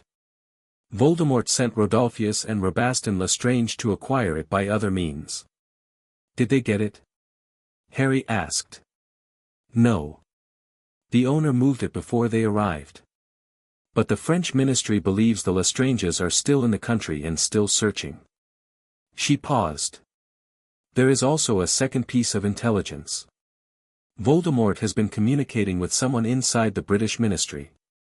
Someone in a position to move information about Dumbledore's investigation."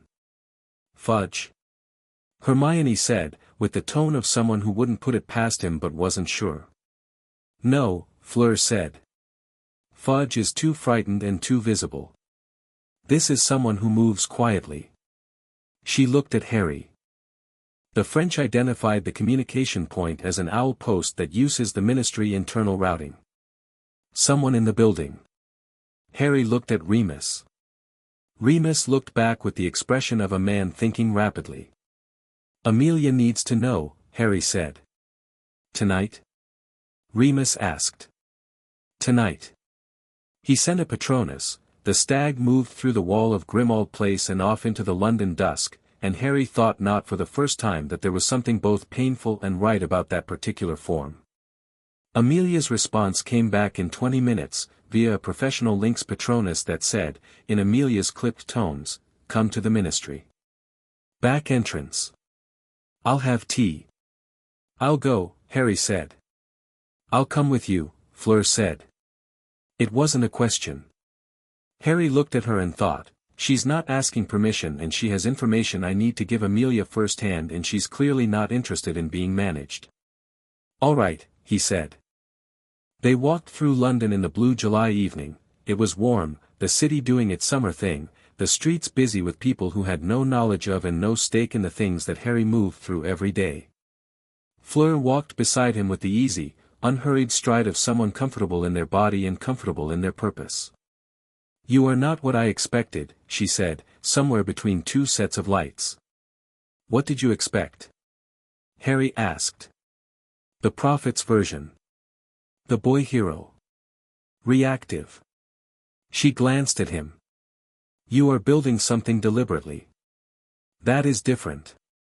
"The Prophet's version was always political," Harry said. "They needed a story. First the chosen hero, then the dangerous fraud. I was useful to them as an image. I'm not interested in being useful to anyone as an image anymore." She was quiet for a moment.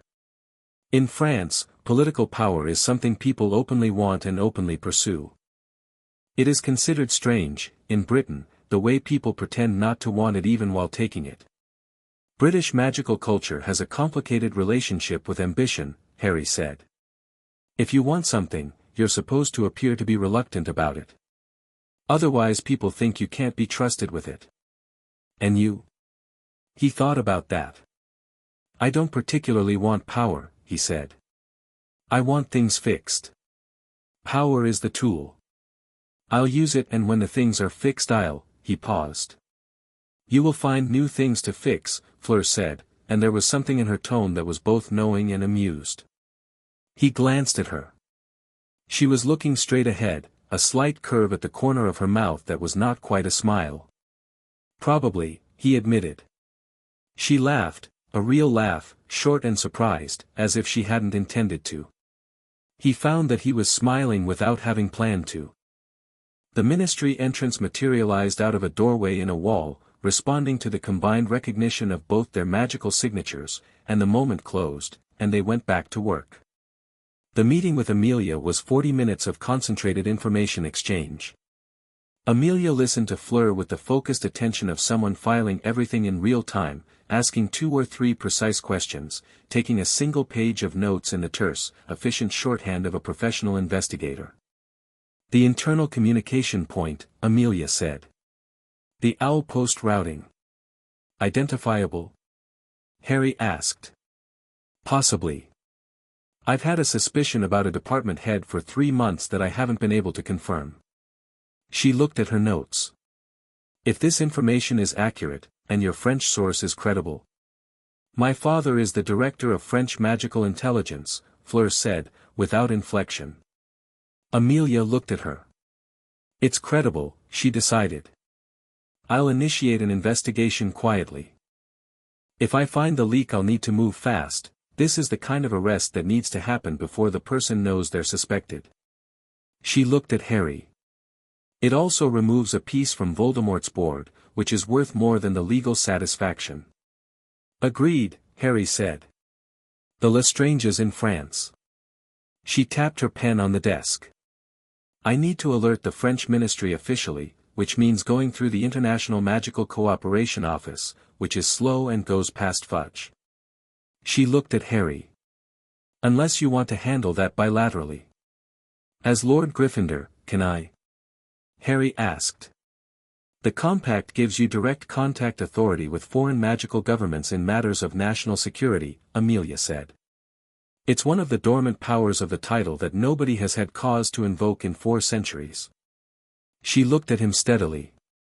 I'd say this qualifies. I'll handle it, Fleur said.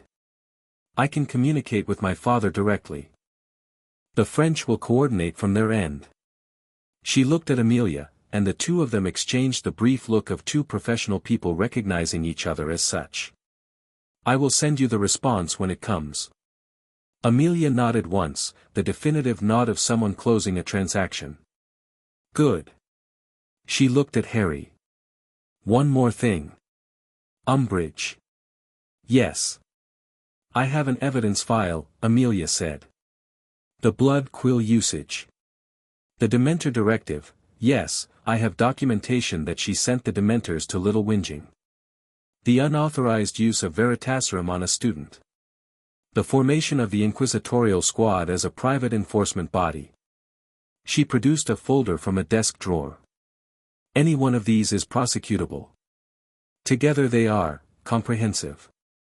Harry looked at the folder. What do you need from me? A formal complaint from a victim, she said. In your case, 2 of the violations were directly against you.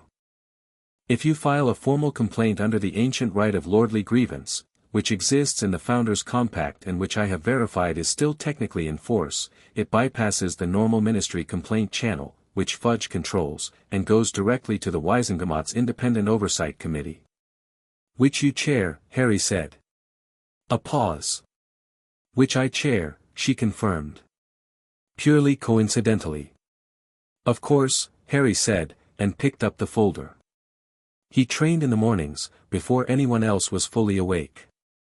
He'd commandeered the drawing room on the first floor of Grimmauld Place, stripped it out, moved the furniture, cleared the old dark artifacts to a locked cabinet, and created something that was functional if not particularly elegant. He used the time to work through spells he'd never fully developed, combinations he'd thought about but not practiced, the kind of systematic self-improvement that his Hogwarts years had never really allowed for, partly because the curriculum wasn't designed for it and partly because he'd always been in the middle of a specific emergency rather than the quiet before one. Remus came in one morning at 7 and found him drilling a sequence, shield charm into reducto into a lateral movement that set up the next position, and watched for a while without interrupting. Your footwork is better, Remus said when Harry paused. I've been thinking about what Moody said. Constant movement. Moody's instincts were correct even when Moody wasn't actually Moody. Remus came in and rolled up his sleeves in the way that meant he was about to be useful. Let me show you something. James worked this out in 6th year and never told anyone because he was afraid they'd ask him to teach it properly. He moved to the center of the room. A sequence that flows from a protego directly into an attack without the half-second gap that most duelers leave. That gap is where people die. They drilled for an hour. Harry made mistakes and corrected them without embarrassment and made them again and corrected them again, and by the end of the hour the sequence was sitting in his body with the particular solidity of something practiced enough to become instinct. Neville showed up for the last 20 minutes of a later session and watched, and then said, carefully, that he'd been working on something too, a herbological combat application that Professor Sprout had shown him in an unguarded moment at the end of last term, plants that could be used defensively, vines and containment growth that, if you had the right seeds in your pocket, could be deployed in ways that weren't technically combat magic and therefore weren't subject to the same detection. Wards. Harry had looked at him and thought, yes, this is exactly who you are, and it's brilliant. Teach me, Harry said. Neville blinked. I didn't, I thought I'd be teaching myself, I wasn't expecting you to, you have a skill I don't have, Harry said simply. Teach me. Neville's face did the thing that was becoming familiar, the settling, the recalibration, the specific expression of someone discovering that being taken seriously is both more comfortable and more demanding than being overlooked. All right, he said. We'll need to go to the garden. The Grimmauld Place garden was a small, dark square behind the house that had been neglected for decades and was producing, under Neville's attention, a rapid and somewhat alarming recovery. Within 4 days of Neville's arrival he'd identified 17 plants, pruned 6, encouraged 3, and introduced 2 new ones from cuttings he'd brought in his rucksack with the casual preparedness of someone who carries plants as a matter of course. Harry learned 3 things from Neville in the garden that week that he was certain he'd use before the summer was out. Fleur stayed. She didn't announce it and didn't make a production of it, she simply did not leave after the Amelia meeting, and her presence became a fixture with the organic naturalness of something that had always been meant to be there. She worked from the kitchen table during the mornings, writing correspondence to her father and the French ministry, building the informal communication channel that would bypass Fudge entirely. She asked good questions in the evenings, the kind of questions that came from someone who was genuinely trying to understand the situation rather than manage it. She and Hermione had initially the careful, assessing dynamic of 2 very intelligent people determining whether the other was a genuine peer or a professional disappointment. By the end of the second day they were working through documents together with the comfortable directness of people who have established that they are both excellent and know it and can therefore stop performing. Harry noticed Fleur noticing him, occasionally. He noticed himself noticing this. He didn't do anything about it because there were 17 more pressing things to do, but he didn't not notice it either. On the 11th day, after a training session and before the afternoon's correspondence, they sat in the kitchen and she made coffee, real coffee, the French kind, in a copper pot she'd produced from somewhere, and they sat with their cups in the quiet of a house that had people in it who were doing things with purpose, and she said, without preamble, "Tell me about your scar." Harry looked at her. "Not the famous version," she said. "What does it actually mean to you?" "Not to everyone else." He thought about that for a moment. "It means I was there," he said finally. "I was in the room when it happened. I survived something that wasn't supposed to be survivable and I don't fully understand how or why, and I've spent 16 years being defined by a night I don't remember." He looked at his cup. "It also means there's a piece of Voldemort in me, which Dumbledore told me about and which I'm currently trying to understand the implications of, so there's that." Fleur was quiet, her cup in her hands, looking at him with the direct, ungarnished attention she gave to things she was genuinely thinking about. "Does it hurt?" she asked. "When he's close or angry? Or both?" He paused. "It was worse last year. Better now. Because you are less afraid." He considered that. "Because I know more," he said. "Fear is mostly made of not knowing." She was quiet for a moment. "You are going to fight him," she said. "Not a question." "Yes. And you are not afraid." He thought about the truth of that, the actual, honest answer rather than the performative one. "I'm not afraid," he said. It's the situation I'm in. Being afraid of it doesn't change it. Being prepared for it might." She looked at him. "That," she said, "is either very brave or very French." He laughed, a real one, surprised out of him. She smiled, and the warmth of it was entirely personal, nothing ambient about it, just Fleur smiling at something that was genuinely funny. The door to the kitchen opened and Hermione came in with a stack of papers and the expression of someone who had found something important, and the moment ended, and they went back to work. But something had shifted, slightly, in the way things shift when 2 people have been honest with each other in a small kitchen over good coffee, and Harry carried it with him for the rest of the day in the same way he carried the rings, as something solid and real and quietly, unmistakably his. On the 14th day, something moved that wasn't supposed to yet. Harry was in the drawing room at 6 in the morning when the ward system on Grimmauld Place went off, not loudly, not dramatically, but a protein-charmed bracelet that Remus had insisted he wear since taking up residence gave a sharp pulse against his wrist that meant, perimeter breach, non-violent, known signature. He was downstairs and at the door in 45 seconds. He opened it. Dobby stood on the step. He was vibrating with the particular intensity of a house elf who has important information and insufficient patience for social pleasantries. "Dobby has come to warn Harry Potter, sir," he said, with the urgency of someone who had run a very long way. "Dobby has been watching, sir, because Dobby watches Harry Potter when he can, and Dobby has seen something, "Come in," Harry said, stepping back.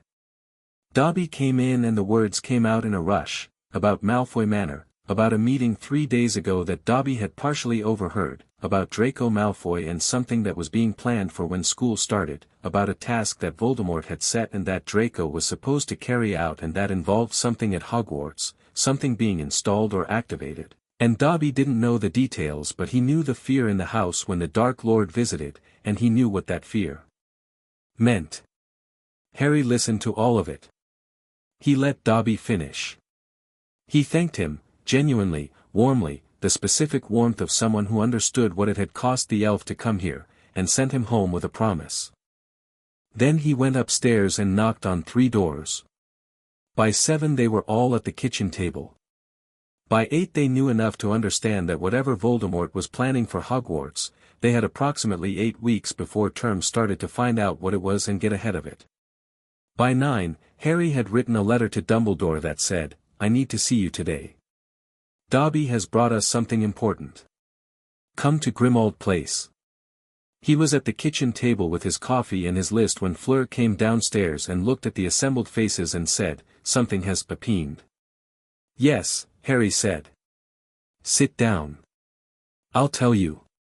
She sat down, and Harry told her, and she listened with the same focused, unafraid attention she gave everything, and when he finished she looked at him steadily.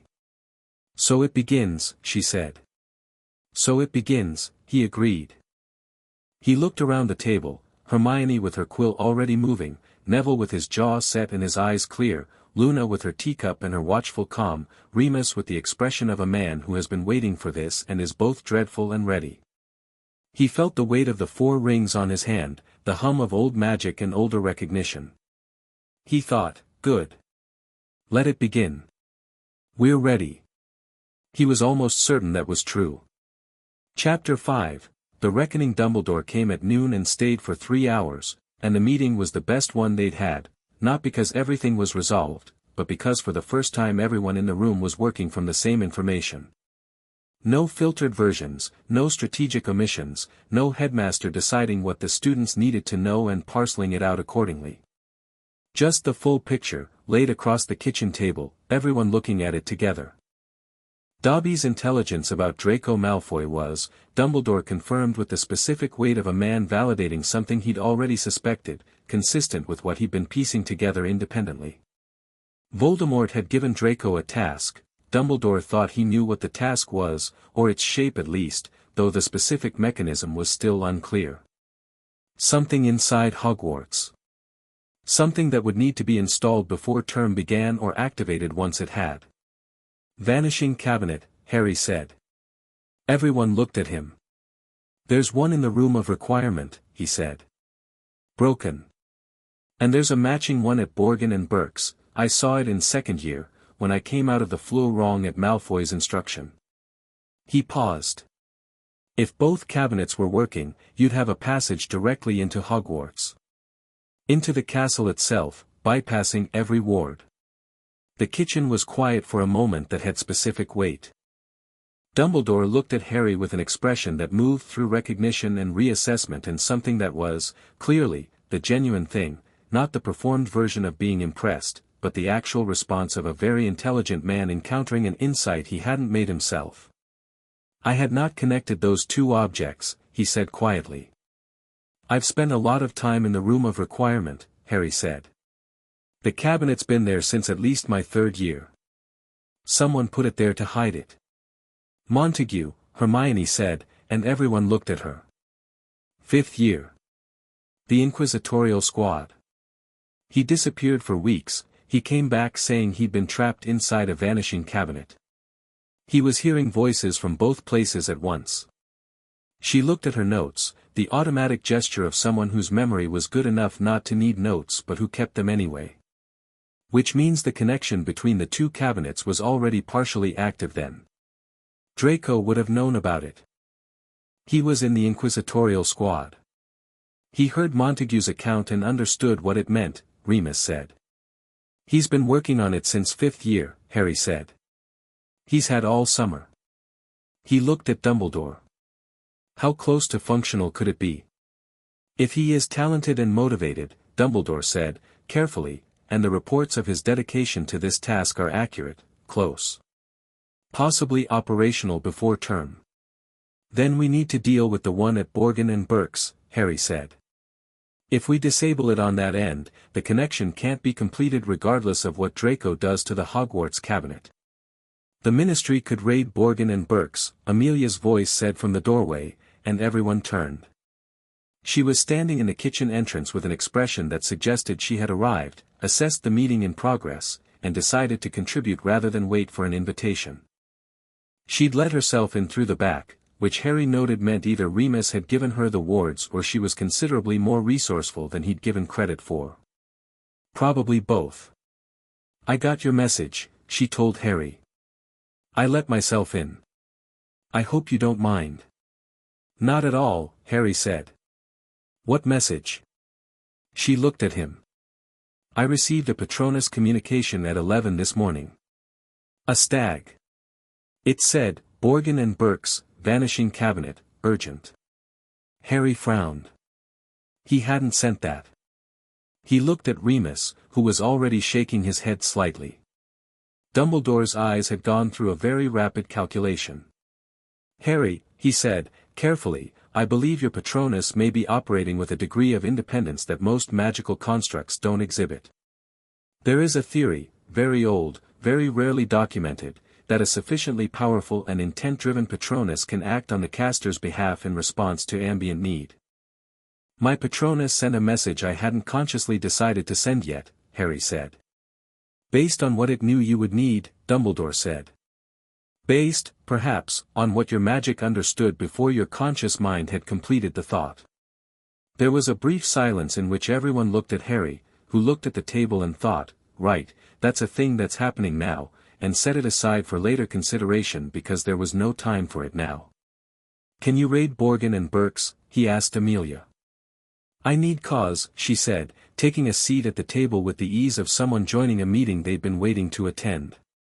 The shop operates legally, dark artifacts are unpleasant but not uniformly illegal. I need a specific violation. She looked at the assembled faces. Does anyone have information that would give me a warrant? The shop has been dealing in restricted artifacts for 30 years, Harry said. Borgin himself is on record, I saw him, in second year, handling objects that were clearly dark and clearly illegal. I didn't know what I was looking at then, but I know now. He looked at the document case, which had become the center of gravity of every meeting they held. If Gringotts can document artifact movements, items that pass through the shop that correspond to stolen heritage vault contents, would that constitute cause? Amelia looked at him steadily. It would constitute an excellent cause. Harry looked at Hermione. She was already writing.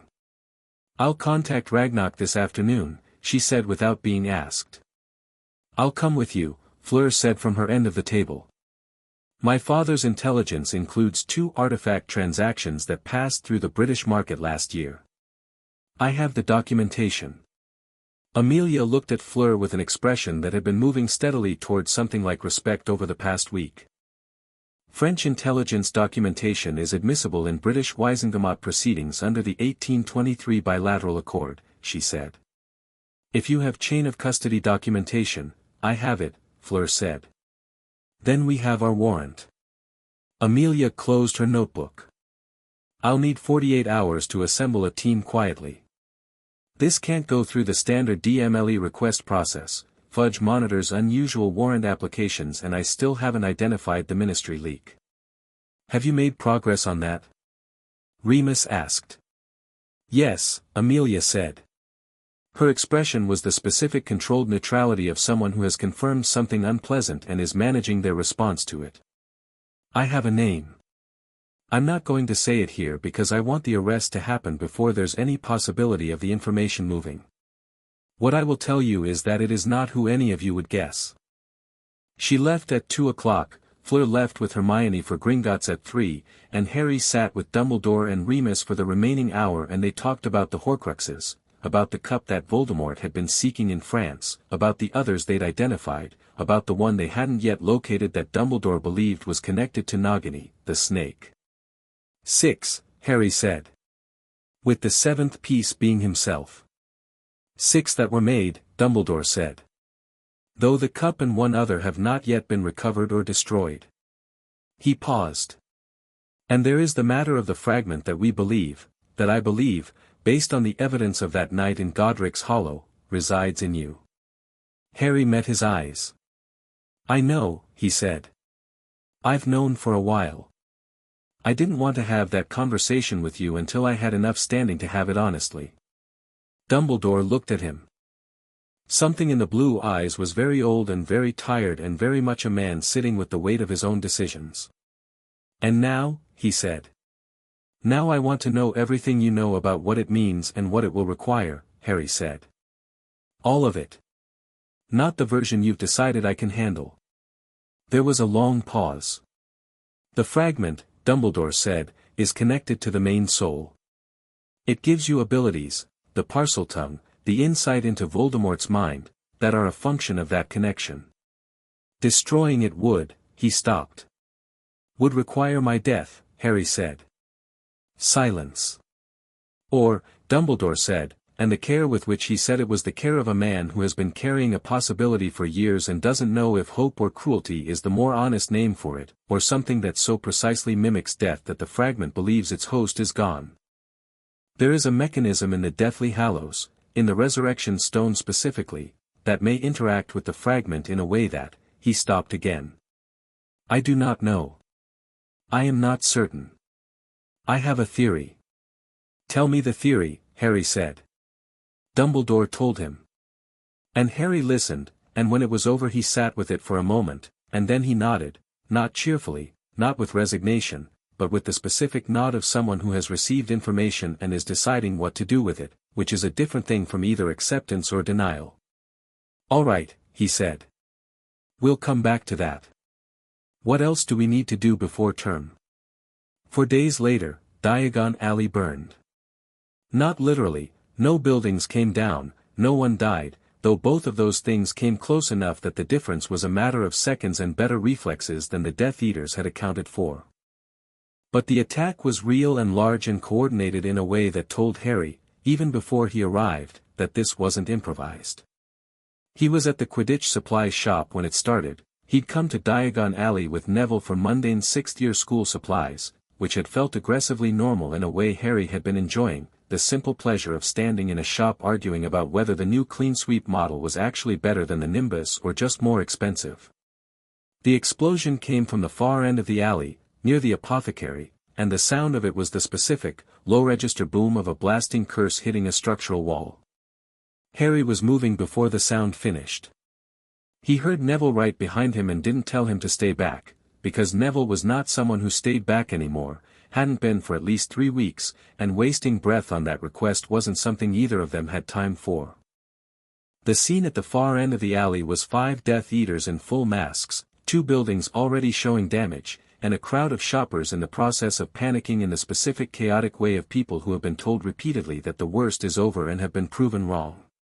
The Death Eaters weren't trying to kill anyone specifically, they were making noise, breaking things, the deliberate theater of demonstrating that nowhere was safe and the Ministry couldn't stop them. Harry understood this immediately. Messaging, not murder. Though the line between the two was thin when buildings were falling. Neville, he said, without stopping walking, because he'd already broken into a run. East side. Keep people away from that wall, it's going to go. Right, Neville said, and peeled left with the focused certainty of someone who knows their role. The first Death Eater noticed Harry at about 30 feet and raised his wand, the instinct of someone expecting a defensive response, a shield, or retreat. Harry cast the reductor directly at the flagstones in front of the man's feet, which erupted into the Death Eater's knees and took him down sideways without requiring Harry to get into his wand range. He was already moving past him before the man hit the ground. The second and third were working together, the specific tandem of people who've drilled together, a suppression caster and a free mover, one keeping attention and one flanking. Harry had worked this out in training with Remus and he reversed the calculus. He went straight at the suppression caster, which forced the free mover to either redirect or lose his partner. The free mover redirected. Harry ducked, and the curse the free mover had intended for Harry's back went over him and hit his partner. "Friendly fire," Harry said, not particularly to anyone.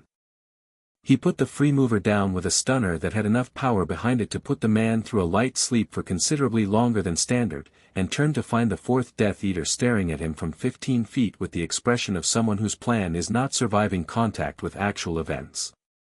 From somewhere to Harry's right, a wall of thick, fast-growing vines erupted from a crack in the flagstones and wrapped the fifth Death Eater from the knees up in the time it took Harry to blink.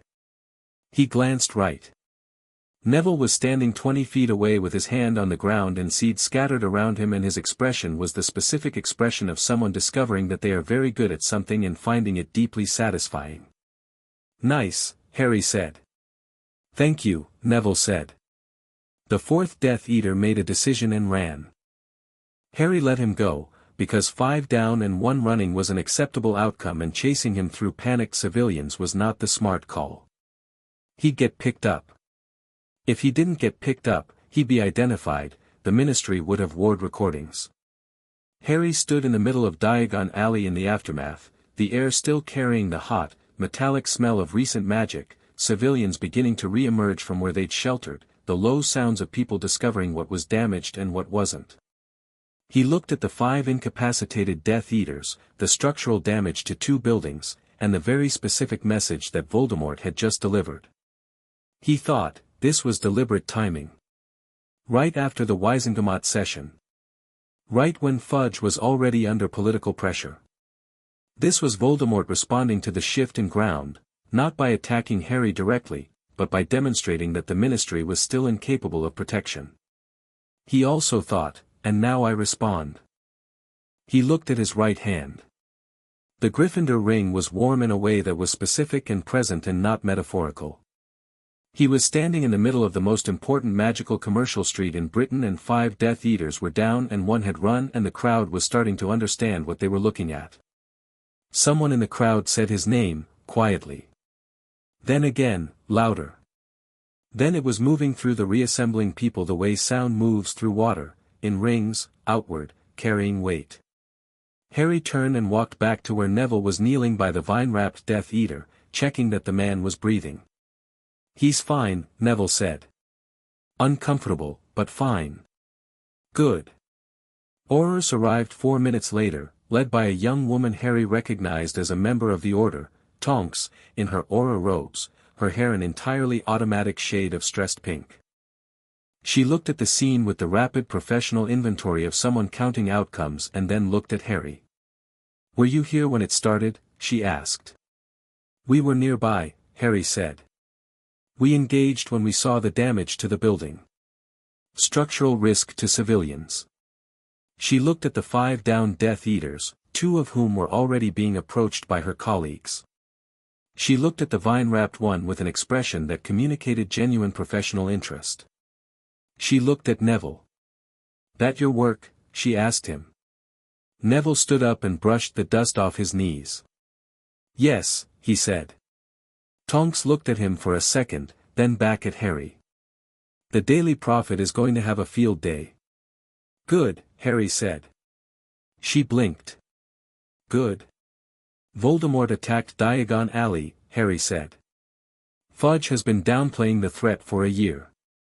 Let the Prophet run the story. Let people see what the threat actually is." He looked at her steadily. "Is that something you'd object to?" She thought about it. "No," she said. "I suppose it isn't." He left Tonks to the Auror process, and he and Neville walked back up the alley through the reassembling crowd, and the experience of that walk was something Harry filed away because it was informative. People looked at him. Some of them nodded. One woman touched his arm briefly as he passed, not with the starry-eyed quality of the boy who lived recognition he'd grown up flinching from, but with something quieter and more serious, the acknowledgement of one person to another who has been in a dangerous place and come back out. He found he could receive that without flinching. The Prophet ran the story the next morning under the headline "Death Eaters Strike Diagon Alley, Lord Potter Responds." The coverage was, for the first time in a year, straightforward: the attack, the damage, the 5 arrests, the names of the Death Eaters once they'd been unmasked at the Auror office, the fact that Harry and Neville had engaged them and what the outcome had been. No scare quotes around Voldemort's name. No editorial hedging about whether the attack was really as serious as it seemed. Rita Skeeter, Harry noted, had the byline.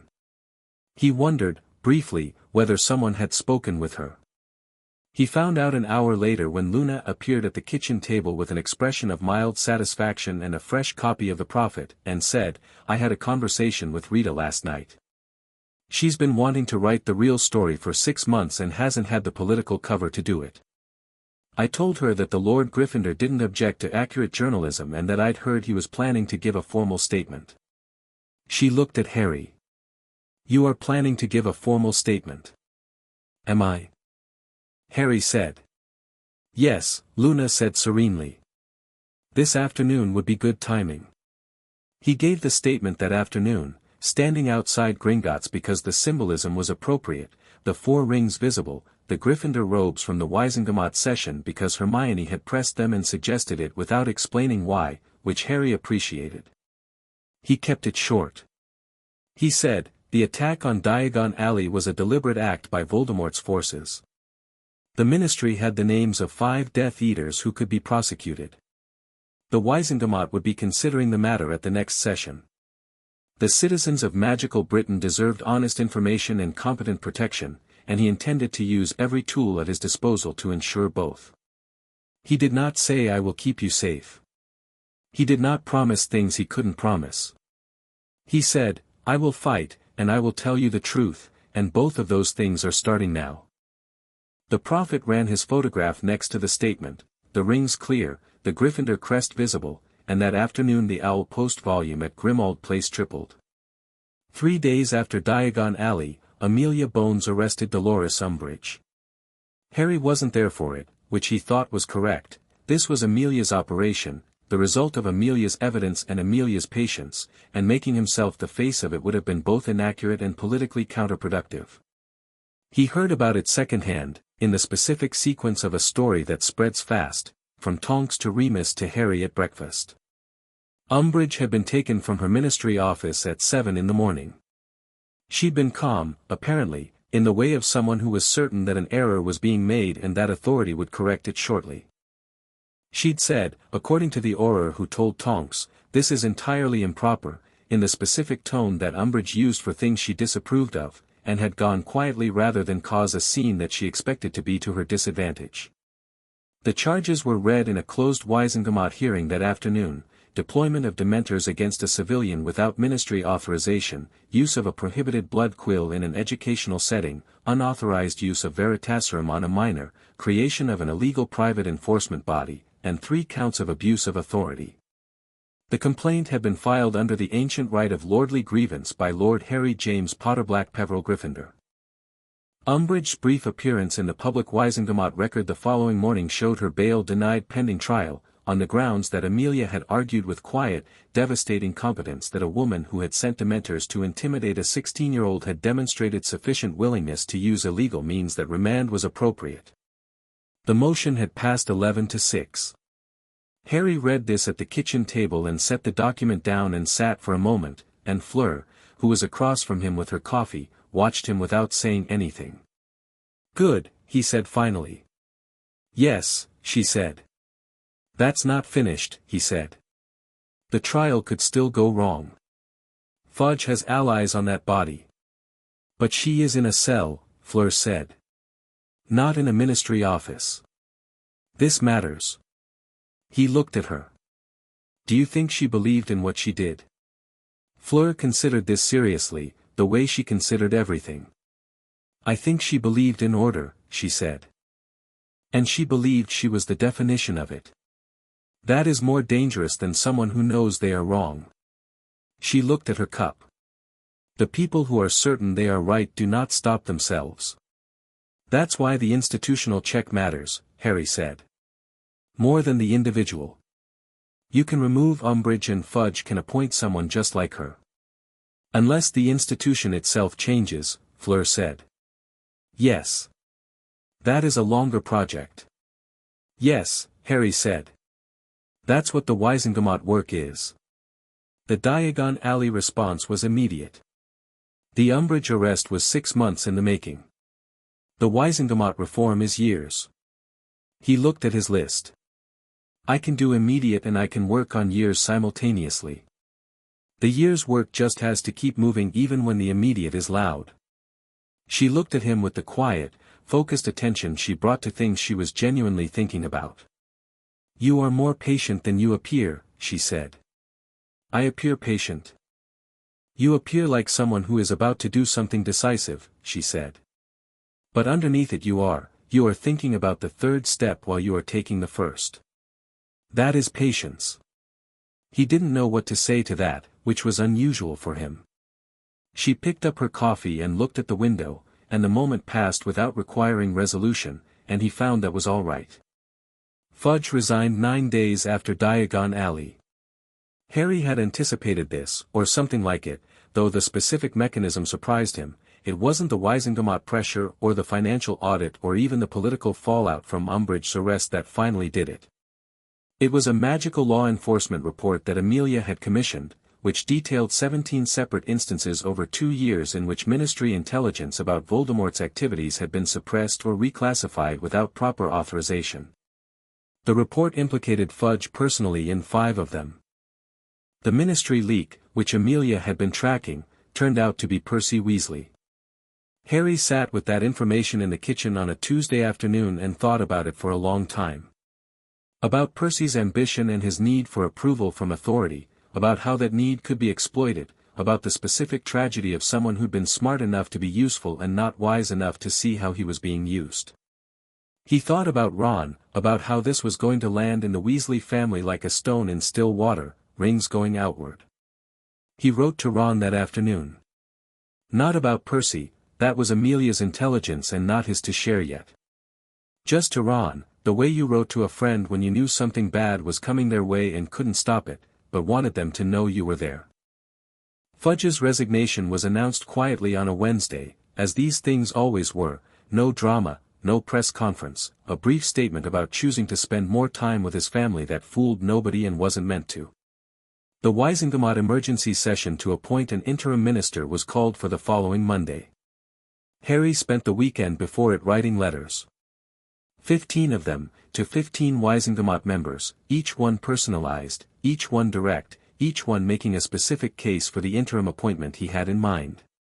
He didn't discuss the letters with anyone except Hermione, who reviewed them for legal precision, and Amelia, who received the most important one and read it at her desk on a Saturday morning and then sat looking at it for a long time. The letter said, I believe you are the right person for this position. I believe you have the integrity, the competence, and the political standing to stabilize the ministry in the immediate term and begin the structural reforms that are needed. I am prepared to support your appointment with the full weight of 4 Wisengamot seats and the public statement of the Lord Gryffindor. I am asking you to consider it. Harry. Her reply came back on Sunday. It said, I have considered it for 6 years. Yes. Monday's emergency session was the most attended Wisengamot meeting Harry had been to, standing room in the galleries, every member present, the particular electric atmosphere of an institution that knows something significant is happening and is generating both excitement and anxiety about it. Harry arrived early and was in his seat in the seat of sovereignty when the chamber filled, and the effect of his presence there, now the second time, but the first time with the full context of everything that had happened in the week since, was different from the initial session. Then, people had been recalibrating. Now, they were calibrated. They knew who he was and what he was prepared to do, and the room organized itself around that knowledge. Lucius Malfoy was in his seat, as he had been every session, watching Harry with the comprehensive attention of a man who had completed his reassessment and reached conclusions he was not yet ready to share. Augusta Longbottom was 2 seats from Harry, which had not been the arrangement at the first session. She had moved. Harry noted this without commenting on it. Neville, who had filed his stewardship claim the previous week and whose certification had been processed with the efficiency of a Gringotts that had been keeping the paperwork ready for 11 years, was in the Longbottom seat for the first time, 3rd tier, 2 rows up. He looked, from the outside, like a person who had been in that seat before in some previous version of events and was simply returning to it. He had the posture. He had the stillness. He caught Harry's eye once, briefly, and Harry gave him the slight nod that meant, yes, you're exactly where you're supposed to be. The interim minister vote went 22-11 for Amelia Bones, with 3 abstentions. Lucius Malfoy voted for her, which Harry had not expected, and which he spent approximately 30 seconds analyzing before concluding that Malfoy had decided a known quantity with integrity was preferable to the chaos of a minister he couldn't read, and that this was its own kind of political intelligence.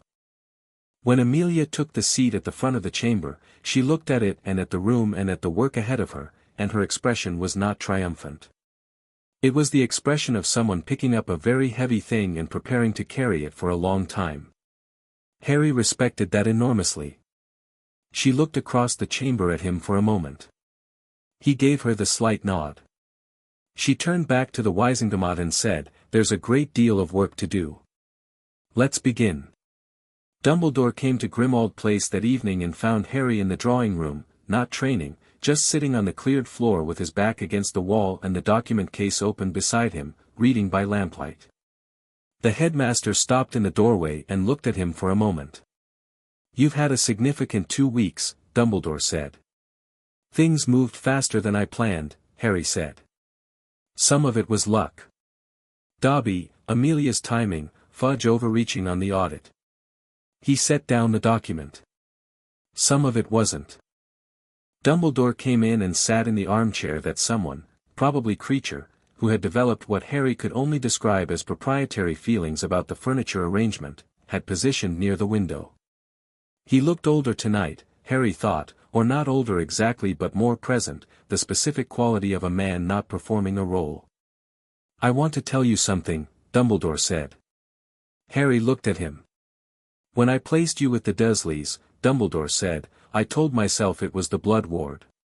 That was true, but incomplete. The fuller truth is that a boy growing up in the magical world, knowing what he was, what he had survived, what he was said to represent, would not have been a boy at all. He would have been a symbol before he understood what symbols were."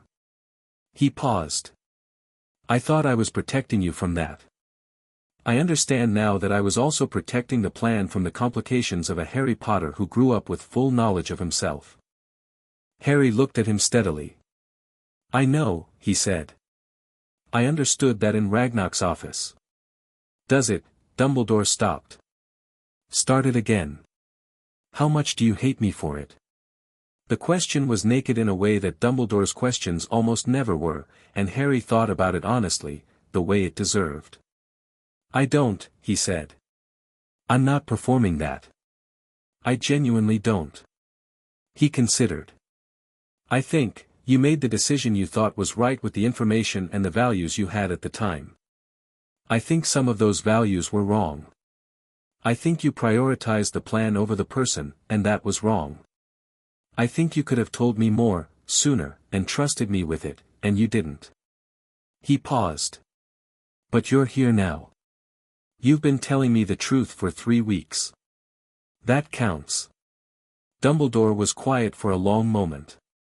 "You are," he said, and his voice had something in it that was genuine and unguarded, genuinely extraordinary, "Harry. Not because of the titles, not because of the prophecy.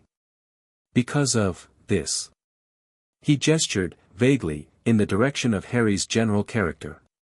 "This. Don't make me a symbol again," Harry said, but he said it without heat. "Even a good one." Dumbledore looked at him. Something moved in the blue eyes, humor, rueful and real. "Noted," he said. "The Horcrux," Harry said. "In me. We need to talk about your theory. Properly. All of it." "Yes," Dumbledore said. "We do." He looked at his damaged hand. "Not tonight, I think. Tonight I am very tired and you should eat something, because I suspect you haven't since this morning." He looked at the document case. "Tomorrow. I'll bring the pensieve." "All right," Harry said. "Tomorrow." Dumbledore stood, and paused, and said without looking at Harry, quietly, as if testing whether the words would hold their weight, "I am sorry. For all of it." "I know," Harry said. "I believe you." The headmaster left. Harry sat in the cleared drawing room in the lamplight and heard the front door close and the house settle around him, and he thought about everything that had moved in 2 weeks: Umbridge in a cell, Fudge gone, Amelia in office, Neville in his seat, the Death Eaters arrested in Diagon Alley, the cabinet at Borgin and Burke's currently being managed by an Auror detail that Amelia had posted under a watch-only order until the raid warrant came through. Not finished. Not even close to finished. Voldemort was still out there, the Horcruxes were still mostly intact, Draco was still at Malfoy Manor with his task and his fear, and there was a fragment of dark soul sitting somewhere in Harry's head that was going to require a conversation he was not looking forward to. But the ground had changed. The Ministry had changed. The Wisengamot had changed. The people around him had changed, and he had changed, and change of the right kind had its own momentum. He got up, went to the kitchen, and made himself a sandwich, because Dumbledore was right about that at least. Fleur was at the kitchen table with a letter she was reading, from her father, from the shape and seal of it, and she looked up when Harry came in and looked at him with the quiet directness that was simply how she looked at things she was paying attention to. "The session went well," she said. "Amelia is minister," Harry said, opening the bread bin. She exhaled, a small, satisfied sound. "Good," she said. "My father will be pleased. He has been waiting for Britain to be worth working with again." "Tell him we're working on it," Harry said. She watched him make the sandwich with the slight curve at the corner of her mouth that had become familiar, the expression she wore when something amused her and she didn't see the point in disguising it. "What?" he said. "Nothing," she said. "You are just, very ordinary sometimes. For someone doing very extraordinary things. Is that a problem?" "No," she said, and looked back at her letter. "It is perhaps the best thing about you." He sat down across from her with his sandwich, and she returned to her letter, and the kitchen was warm and quiet around them, and outside in the London night the summer was doing its slow turn toward August, and somewhere in the weeks ahead was a conversation with Dumbledore about dying, and somewhere beyond that was Voldemort. But here, now, this kitchen, this table, this moment, this was also real. He ate his sandwich and let it be real.